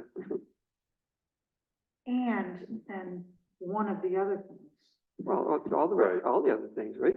well, it's or, No, the other. or means it could be one. Yeah, Or it but could be all. yeah, so it's in the, if it's any one of these things, it fits the definition. And it's one of these other ones too. There's 2 criteria. I mean, I just wonder That's if either we me, couldn't just add back in B right? and deal with issues. We should deal with issues better than we have been. But you know, this discussion is also making me think that maybe there A better way to structure it? well, maybe there should be a duration tied to it, because if 100 or more attendees or 50 vehicles shows up for 5 minutes to a place. Oh, I'm sorry, I guess you'd have to either go past 10, Yeah. require a fee. I'm just wondering if, Anyway, yeah, so it right, could be one of right, those. no, I'm. Yeah, the Well, problem is, scrambled the here. problem is the oars. The problem is the oars at the end of those, you know, because you could say, well, it's gonna go longer than hours. But it's not gonna have, it's not gonna involve overnight parking, or it's gonna have overnight parking, let's say, or camping. But it's not gonna be more than 8 hours long. So then it's okay, right? Well, no, the reason we had camping, Any wait. one of those things have to get a permit. wait, Not Right. all of them. besides, the thing is, the reason we had. Right, that's right, it's camping- any one of those things, so that if if it's one of those first things that triggers it, you know, you're gonna have more than 100 inputs. So, Yeah. no, there are reasons we put some of these things in there. And Yeah. one of them was camping, Yeah. where there has to be, facilities for Outhouses and- outhouses and, Yeah, yeah, you know, this right, and right. that, so. But what I'm, It's one of the ors. yes, but what I'm getting at is that we didn't intend, I think what's accomplished here by the way this list is structured. Because what it says is, and one of the following. Yeah, So I mean, if it has, because of the ors, if it involves overnight camping, it could be more than 8 hours long and still be okay. I mean, well, it would still be triggering it though. Yeah, it triggers it. That's the point. That's why it's an or. But Right. just to, Yep. just to go back here, that, is a suggestion to, is the duration of 8 hours just a critical part of this? That if you have 100 or more attendees, so it's confusing because there's an or statement there, it's either 100 or 50 vehicles, and it's 8 hours, and you meet one of these other things, then you're a special event? Is that what I'm hearing here? Well, right now, Or it's, is that a little, and that might be, if that's a little confusing to say. Yeah, it's harder to understand. Yeah. well, you could, if it's 100 or more attendees or has more than 50 vehicles, and it doesn't have any of the following, then it wouldn't qualify, right? Correct. Right. So as long as it's less than 8 hours, doesn't have any parking, doesn't go past 10 p.m., and doesn't have a fee, then it doesn't meet the definition. Right. We Like, did that for things, because of people having weddings and parties. Yeah. and- Yeah, right, exactly. or things that maybe only go for 7.5 hours. Yeah, that's right. Like the Harvest Festival, or something. Well, that doesn't even go that long. No, so it's a pretty good window, really. I don't know, I think, it's you know, it's just easier to add B back in and Yeah, I mean, the beef whole up, point beef of up the issue. right, the whole point of B there was just to say, if you have parking, you can be allowed to have an event there. Because Well, I don't that think the does word- mean though, that if you've got the Talking parking, you can church. have one of these events. I would suggest Mhm. that, you know, try it out with the B in there and see if there's a problem. And just, because all these commercials, there's like 6 of them in town that have been here forever. And I don't think that's the ones we were trying to catch. Those guys have all been functioning well. Pretty much. Within our community, Sorry. except for Yeah. society, Yeah. which is an issue. Mhm. So, but Who's not on their microphone? It only works if you have it in front of you. Oh, Um, anyway, Yay. yeah. This works better. So, Well, it works fine if you speak to it, but as Catherine mentioned in the beginning, if it's here and you're speaking Yeah. over here, then they're not hearing you. Right. Anyways, I guess I will, I guess, stop I'm, talking, that's why. I guess. So now, let's go back to this, okay? I mean, every one of us can add a piece that Yeah. makes it a little crazy. Yeah. Okay? So I'm saying that our present commercial properties have not had issues except for this other. Pretty much. And so it doesn't seem like we need to over-regulate them. So that I think we should go back in. We can come back and amend it. Yeah. If we have problems down the That's road. true. I mean, I'm We don't thinking, have to be so, with so much foresight that we see every problem that's gonna come down the road. and I'm thinking, I mean, there were problems with Stewart, with the traffic and the speeding. And Oh, I really live bad- right there. And the guy was very, you know, he Great. tried to do what he could do. They're And slowing he came down. to a meeting and, yeah, I mean. I know, it's hard to have your place and speed. I Yeah. mean, I walked the dog at that time. you know. God. But again, Scary. You know, Paul, you're still not speaking through your mic. Move it so that it's over here, so that when you're looking He at just us. lost his it's privilege in of front of speaking. you. Anyway, okay, so I don't know, I guess Mariah, my can you hear feedback me? is, Yes. okay, Right now, you're Just- looking at the mic and how If this she is. can't hear me, then you can tell me that. I don't, I'd add B back in. In the capital B there, under special event, I think that last word should be law, not chapter. right? That's where I changed it up above too. You changed it up above, you changed it, Yeah. it didn't change on mine. Where is it, You're finding, right here. I don't know, on D. Following. on which, D? On D. Which B? The first sentence, B. Special event. Uh, Law.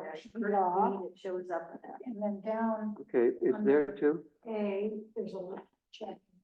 So it used to be law. Clearly I did Oh, yeah, I didn't see it. from another I one. know. Oh, yeah. But so I just think We don't have a just chapter for yet. sake of this, am I hearing that there's consensus on just Putting putting B B back? back in? Yeah. Don't change any of the Try it. boards and ands and all that? Yeah. About, okay. Get back where it I feel like started. we need to have like a logic flow chart of, Yeah, um, Oh, right. no. that's where most of our discussion was, is like, what is the definition? Because the rest of it all looks pretty good, right? I didn't have anything else. Well, what about F of section 3, What? Section 3. requiring escrow? Yeah, I just put in, there was Oh. thought of an escrow, I had a question. I do too. I mean, to me, it seems like an unnecessary. Wow. you know, this only makes sense, I think, if it's on public property, right? No, because, let's say that what the problem we had with the one down there Yeah. Oh, is there? was that there was potentially all the stuff that was left there could have been left there. Could get into the stream beds and this and that and everything else, and it was as though, well, we already know that people were leaving there and going on to other properties, which is not covered by this, but, I mean, I kind of like the idea of having the cleanup, And in addition, if it could be on their own property, it's a problem, but there's also, people get there, the side of the road. The town is responsible for the side of the roads, not the homeowners. No. So then the question is, what dollar amount is Yeah, right. reasonable for that? well, it might be that some people don't think it needs to be there. I'm just saying, I think that something like that is a great idea, but some people are, I mean, I'm can we? listening. Yeah, I don't. Again, let's Whether try it it's out. people- Well, yeah, do you want to try it out with it in or without? Leave it in there, Oh, I took it out. but, really? I don't- I mean, that would be my encouragement, would be to say, let's, if it becomes a problem that people aren't cleaning up after these events, for which they get permits, then we can change the law so that they have to have an escrow account to make sure that it Well, happens. don't we have code who could go after somebody whose trash is blown all over the Yeah, road? sure, I mean, We I could. don't know, maybe not. but this is, Well- what this does is it says, instead of having the town be out of pocket chasing somebody for code violation, we've got a pot of money that we can Right. attack to have somebody go clean it up. Maybe it shouldn't be $1 million, maybe 500,000 or even 200. That makes sense. That makes sense. She said sense and you go, holy shit. Oh, I didn't say- No, you didn't, I didn't either. Nobody heard anything. I mean, how much do you want it to be? That's what you want to suggest. You're talking $1,000, $100, obviously not $100, but, These are events this is the event that is technically going to charge money to get into it, correct? it could be, they don't have to charge money. Yeah, it could be, maybe not. I mean, it could be a commercial event, but it doesn't have to be. So the insurance for a day event wouldn't be that much. $1 million might be expensive. $100,000 probably wouldn't be expensive. Nobody's gonna have a special event this Yeah, time. probably, I'm thinking like $1,000, Maybe. just because Yeah. they would have to post that money. They And have they to give you the money. They have to No, give they us the don't. money. No, it's an insurance policy. No. this That's is a for different thing. Escrow, this is the escrow. Back to the back. They'll provide proof of liability insurance. No, You're looking at the wrong, That's the um, one. We're looking at F, not D. 3F. F. The operator must provide X dollars in escrow, Clean up. clean up if they don't do it. You're looking at the wrong version. You've got the first version. Oh, sorry. You need Wait a minute. the version 3. Yeah. It's so great to see that. Okay. I feel like, I mean, I could look at other examples of other towns, but $1,000 seems like it's in the range, doesn't it? So couldn't the insurance be used to do a cleanup? Okay, that's a liability. Sure, it could escrow amounts. See what you- It includes cleaning up. Where's that? D.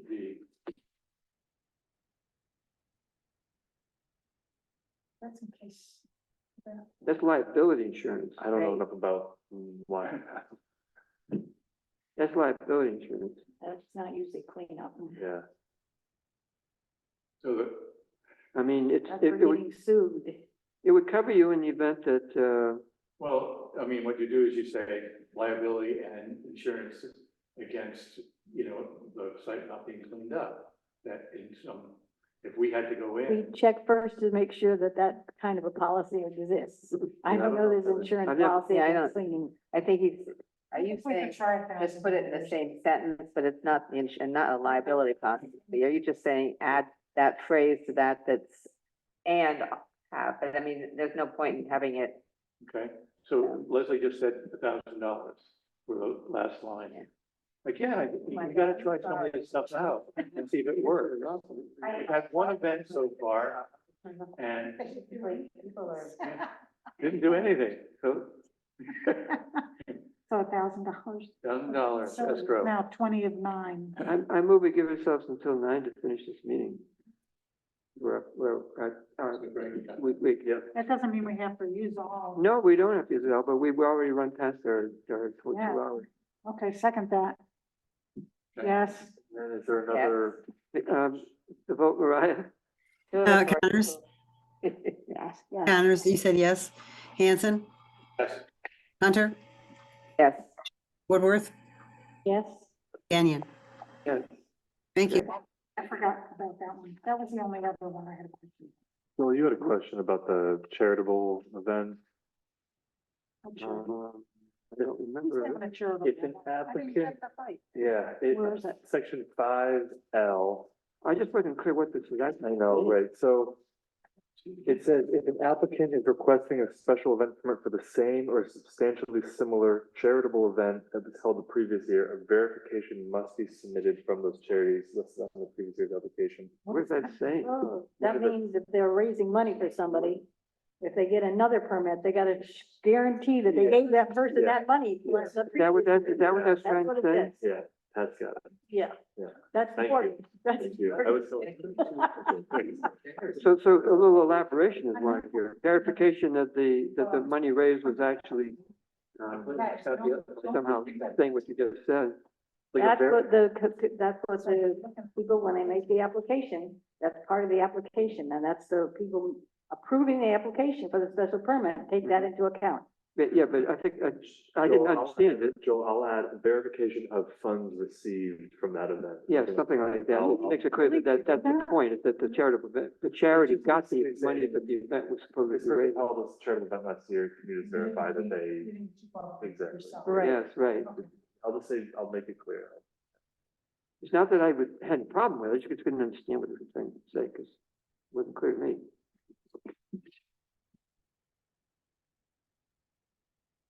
Anything else? And then I had, Do you have any idea what the application itself will look like? No, I don't. So I will work on that. Yeah, well, well, yeah, assuming we, Envelope for the yeah, we'll need one. I have- Ulysses provided the one that they're updating. They originally had it just a 2-page application and they bumped it up a few more pages and it looks reasonable. I was probably just going to Yeah. Okay, mirror what they have. yeah. Because We just included this. they deal in a with couple of drafters every year, Right. so I think that they've got a decent Mhm. handle on how this goes. I think we have to outlaw demolition derbies. It's a tractor pull, that word up. Why would you want to? Because of the noise. Anyway, very good. I think we're getting somewhere. So it sounds like we've got we're pretty much in agreement now as to what should go in it. Do we want to, Agreed to try things. And then I'll send it to do Guy. you want to, revise and then run it by again and then? Yes, What if I Well, I think- revise it and I think these are tweaks enough that We're why don't I substantially in agreement? yeah, I think I should just send it to Guy because I'm sure Oh, Guy's sure. gonna have yeah, please. Yeah. lots of other comments that are gonna, It might affect this thing, right? right? Yeah. And I will try to, Oh, I'll just say. This is what we want. Don't rewrite it. This is what we think we want. Yeah, this is what Danby's interested in. Yeah. We have a problem with it. I mean, Yes. We don't, yeah, just don't let them. Rewrite it. Yeah. Tell them not to spend any time. Yeah, exactly. Take a look at this, but don't spend any time on it. Yeah, well, I don't want to. Please read it, think glaring steps out at you, Yeah. mention it to us, do Right. not rewrite it. Right, okay, yes, You have to be really, really clear with it. yeah.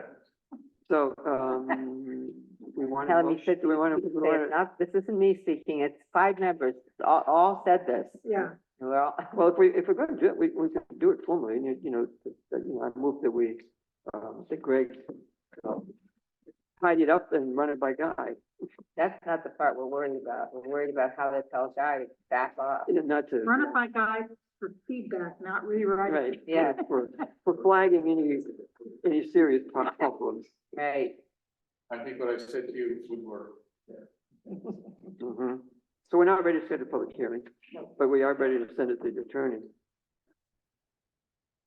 Where are we now? Do you want to make that, a formal action? Because I made that a motion if you want, and then seconded. If you just, Nah, We need to vote if on it's good enough, okay. nah, I think Greg will do it even if we don't do that. All right. Stop sign. Next one, should all businesses allowed in corner lots be allowed anywhere? This is something that, we talked about before, but we didn't take any action on. And I got the sense that most of us, were kind of in favor. Yeah. Until I talked to Greg about what are the things that are allowed, in these corner lots. Do you have that list at immediate hand? Because it's a little, you might want to think about it, what some of these businesses could be. Would you want them next to you? Right? It could be any place.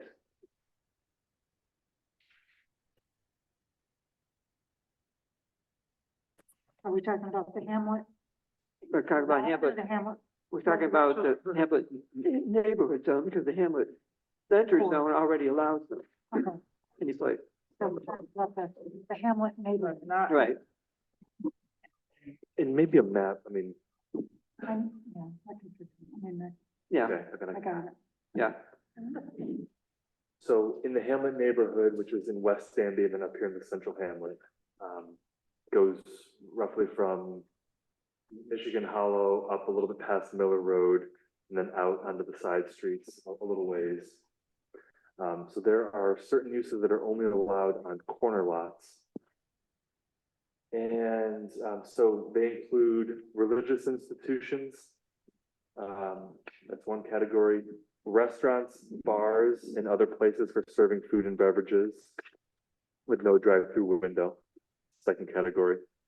The third category is repair shops, personal services like a barber shop, or an accounting firm, or cottage industry, provided that they don't exceed 3,000 square feet. And then the fourth category is retail use, provided that it doesn't exceed 3,000 gross square feet. Is there a definition? This is only on the corners. These are only allowed on corner lots, Except in Hamlet core, except in the Hamlet core. where they can be any place. So, as you know, there's, a restaurant, being proposed, on a non-corner lot. So that property owner would have to, build a road. So is there a definition of repair shop? Probably. Definition of what? Repair shop. Oh. I mean, does that include vehicle repair? Yeah, that's what it would be. So, I'm a little confused. He's in the Hamlet neighborhood. There you go. Commercial property, where the Hamlet development, No. We're not talking about the Hamlet. We're not talking about the street. We're talking about the Hamlet neighborhood, Which surrounds it, which is around it, but close by. not the not core, talking not about the the core, core. but the periphery. beyond that. Right. is where businesses aren't allowed Except on corners, except on corners. these kinds of businesses anyway. You can still do home occupations, but you can't do that list of things that Greg Can said. they get a variance? it would be a use It would be a variance. use variance. It'd be a pretty steep climb. You know how, you know how hard it is to get a use variance. I mean, the criteria, they're practically impossible to satisfy. I've never heard of one being given. right? Well, that's speaks a lot about that. We're small. Yeah, What? That, the property that you're thinking of that may need to have a road, is that the same property that the couple who owned it were going to put in a dry cleaning, rug cleaning business? yeah, Okay, and when we got rid of the PDZs, right. We got rid of that. didn't we rezone it commercial so that they could keep it? I thought we did. Is it I so? mean, we got rid of the auto salvage and then they ended up redoing that separate. I remember But doing I thought that. at the time, is that commercial? Yeah. Right. That lot, I think, is in commercial. So whatever goes in a commercial zone can go there. Well, I would have to find that, I would have to find that trail. Somehow, because it was a PDZ, So you don't. It was a PDZ. but they It's one of wanted, the ones that got abolished. in fact. they are the only thing they came and they, when we, I have the whole notebook on that. and stuff. That would be I think- great if I could see that. I mean, Yeah. I think that, and you're saying you know it's commercial? On what basis do you find it on the map or? It was both sold as a commercial and residential property. I thought that DOT had a commercial driveway because it wasn't commercial. Yeah, it was, yeah. I think it's commercial. So we, Just that lot. so what we'll have to do is, I mean, so that's a separate thing. I guess I'll have Yeah. to just You can have, it look should be into that reflected. record and figure out what, like, yeah. Okay. But we're sticking to the larger case though. Yeah, let's Yeah, forget it. something to think about that, because part of this hamlet neighborhood, I drive down Gunderman every day. And it goes Yeah. from the rural to the low density into the hamlet. Yeah. And so, I mean, I could see how maybe, you drive by the school and it's just a residential neighborhood. Mhm. I could see how, it might not be maybe a good idea to encourage a repair shop at one of those or Yeah. a restaurant at one of those. Maybe a modification to just a suggestion and resolve this discussion, just throwing things out while we're brainstorming is, either leaving it as is, allowing just on corner lots, or maybe it's saying, if you're along a state highway like 96B, you're allowed to go through the site plan review for these uses. That's just another thought. Would it be convenient to just include commercial properties in that list without having to make some restriction? Well, there's very commercial few. properties could do that, and then we don't even have to get into this issue. It's hard, commercial properties. There's hardly any commercial. There aren't Right. any. We've got one that's right now. Yeah, but Well, we're yeah, trying to, if that actually is the case, then I'll, The case. and that's a whole set. But again, we can Yeah. look at individual properties rather than trying to get words that say all these, all these, all these. We can have an individual one by one, determine whether somebody's a commercial property, and commercial properties can do it, whether they're on a corner lot or not. Yeah, but they're very few. That's a little scary. I mean, you could pick favorites or what. Yeah, that'd be considered spot zoning. You would have to, the whole, But some kind of site plan, I always thought of site plan. 'cause Yeah, I right. used to love it, I don't anymore, but I just, whatever, along the highway. I mean, It does seem like people proximity. who live along the highway aren't happy with that. Yeah, if it's but- have proximity to the highway, it's a lot more tolerable, things like they're gonna generate traffic. Right. Than if, the way to hiccup on Gunderman Road or Miller or any of the other Could be roads. some kind of review, just a review to make sure, Yeah. mitigating things can happen with neighbors or. Well, witness well, we. people, there was an ice cream shop. right on the corner. Thinking about. Oh, my God. Oh, But I missed it. people. No, they wanted to. They wanted to put an one- ice cream shop on the corner of Hornbook in 96 feet. but that might be the compromise, that there's these hamlet neighborhoods that are centered around the state highway, but then they kind of creep out into the side road. Yeah, they do. What hamlets do, right? Yeah. But maybe it's more appropriate to focus the commercial aspect on the highway. Mhm. Obviously, there's gonna be DOT heavily involved in those reviews and just decisions about new access points and traffic generation. Of course, DOT will be consulted on that, just like they probably were for the zoning rewrite. But I'm thinking instead of maybe just wholesale saying Anywhere in the hamlet. anywhere in the Hamlet neighborhood, maybe it's more appropriate just in, or like, trying to think in West Danby, you know, would it just be the 3496 or like a Station Road? You know, are there other roads, you know, through the hamlet that might just make sense? Not, Yeah, the Hamlet's that big.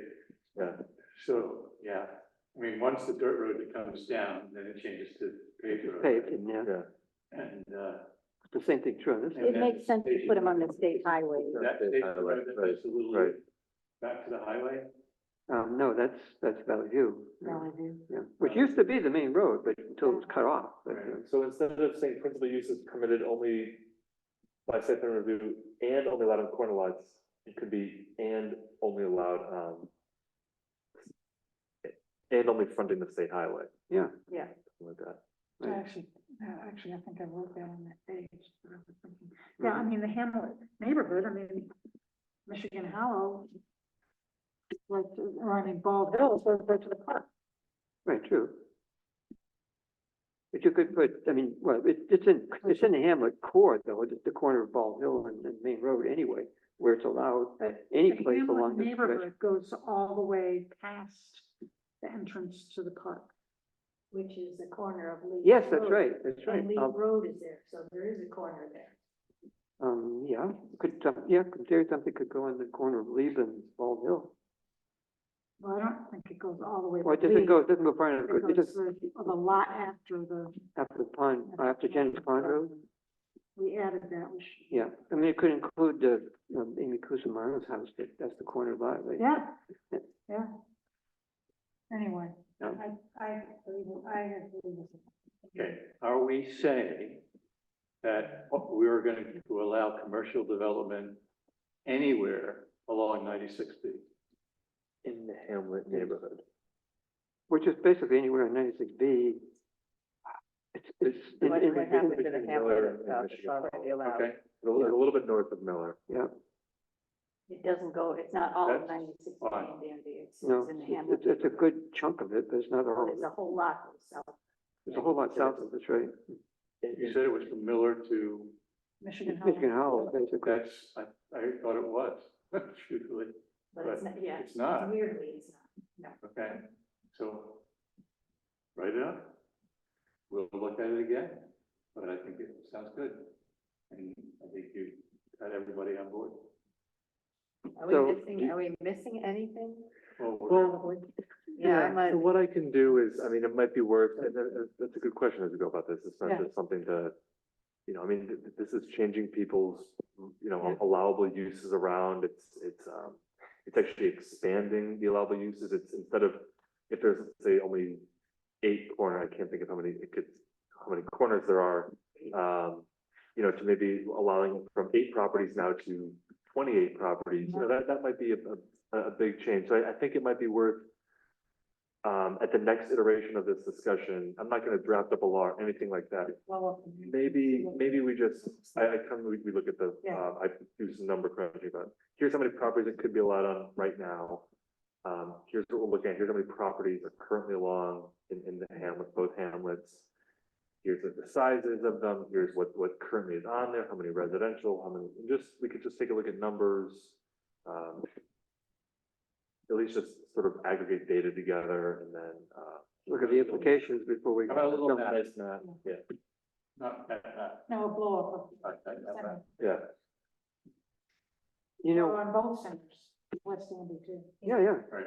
And this might not be a rush necessarily, no, it's not really. I mean, there's just something that we talked about and we Yeah. seem to be, you know, a sense of the board was it would be good to allow it more No, than. no, allow more. Yeah. That's all I'm worried about. Are we Yeah. making a mistake and not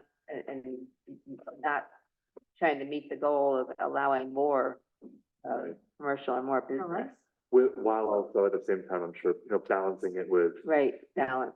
balancing it with, Neighborhood impact. Yeah, just Right. impacts to, And diluting the beneficial effects of having businesses come together. Yeah, Are they we're, supportive to it? this is maybe when all the buildings that are there are raised and we start all over, because right now, I mean, there's very few places that, hey, this can happen, because there's already buildings. We can reuse them. Reuse them, yeah, Reuse, yeah. Restaurant inside one of the old big houses, right. like in Skinny Alice. Right, imagine the Rose Garden. Anyway, all right, so Yeah, I'll that's back up. too bad. Too many, but I gotta do some research about your process. I gotta figure this out. Well, I've got the. I don't think it is, but you All that stuff. check it out, but, Yeah. yeah. Um, So, yeah, anyone can put a.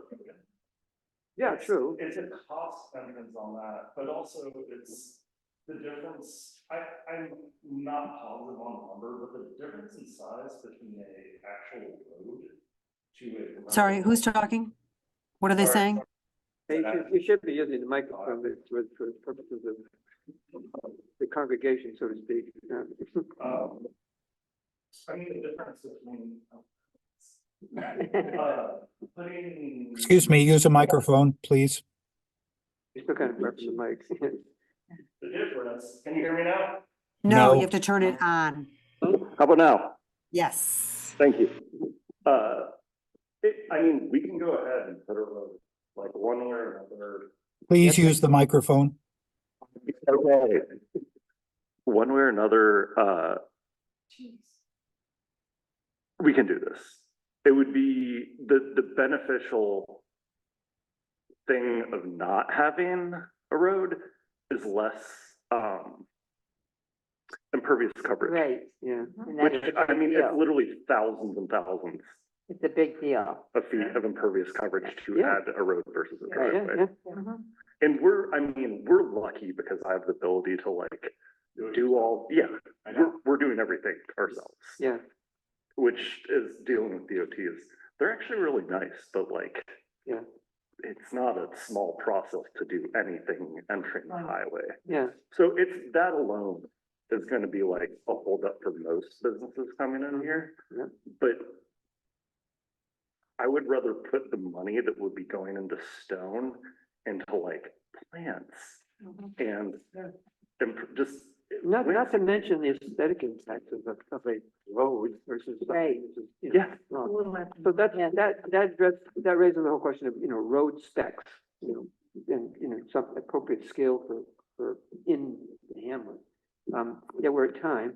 I propose that since we're going to meet in a week anyway, we pick up the agenda where we left off and deal with the rest of it then? No. Why not?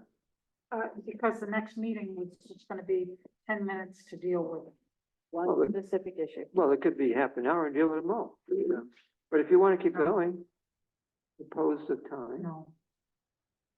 I mean, I'm okay. I mean, I'll stay for What's 10 if you want. Yeah, me what's to. left? What's What's left? left No, I'm right not now? gonna say. I'm There's not gonna three say. things. There's the CAC request. And there's the authorization to sign an agreement with fire district. Two more. Yeah, those two more, those two things. Should be able to do it in 10 minutes or less. All right? Or we could do it in a week. We did 10.6, we have, now we're talking about 10.7. 10.7 and 10.7 10.8 and- is the addition. Addition. From the which was previous addition page. to the extended. Good choice. I mean, I don't think it would take much time if we did it in a week, but we could also do it now. as you No, wish. we could also do it at the next meeting. Yeah, we could. Well, we I could. mean, I'd say let's do it the next meeting, I think we're firm. yeah, I Yeah. think it just was too much. And why is the next meeting not the next meeting and which talks Because it about? was, it was The not, so next we'd have three Regu- meetings in a the month. next It was just- regular it's a- scheduled meeting. um, I'm sorry, did you ask me a question? No, Yes. Oh, I don't see any reason to defer until the Hold next on, regular hold on. meeting. These relatively trivial items, which we could deal with in a week or now, Either way, I see no reason to defer to 3 weeks from Okay, now, then vote on deciding on these. Hold on, Well, we've been here 3 hours. yeah. Hey, I've been here since 9 o'clock this morning, so it's all good. Right. Yes. Anyway, I have no Yeah. problem with adding these to the agenda for our meeting next week. That we haven't set. No, Yeah, I'm we not, did. Oh, we So we did? didn't say when it's gonna be, we said Right. we meet in a week, Right. so we get our no, questions we're not gonna answered. have 3 meetings. That is supposed to be a special meeting for 10 minutes to deal with something specific. I don't want to start adding things to the agenda for that meeting. And we should be better about conserving our time at That's these correct. meetings, I think. We do have to get better at that. Yeah, I'd say 10.7 and 10.8 can be on the agenda for the next regularly scheduled town board meeting. I second it. Oh, well, you don't have to second it, we can just add it to the agenda, if that's what you want to do. Do you want to second that? What? He did. The other one that has 10.8 on it. No. I don't No, know what. it's just, We had the deletion it's to at the the agenda. 3.1. Was added to the end, so 3.1 is at Oh. 10.8. Yeah. Yes, we will. Oh, All right, so we'll deal with it next time, next regular meeting. And road frontage. And also on the next regularly scheduled meeting, Second. I want to do ARPA, Well, yes, me too. and I'm gonna send everybody something that I worked on. Right, well, and then by then, we will have met as a committee, now that Jack's back in town.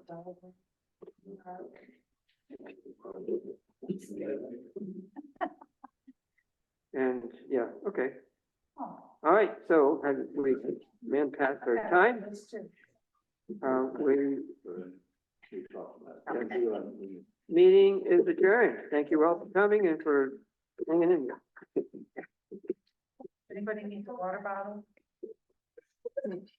It isn't, oh, there it is. You just heard me like, how I speak, like, oh. Yeah. I always, what does?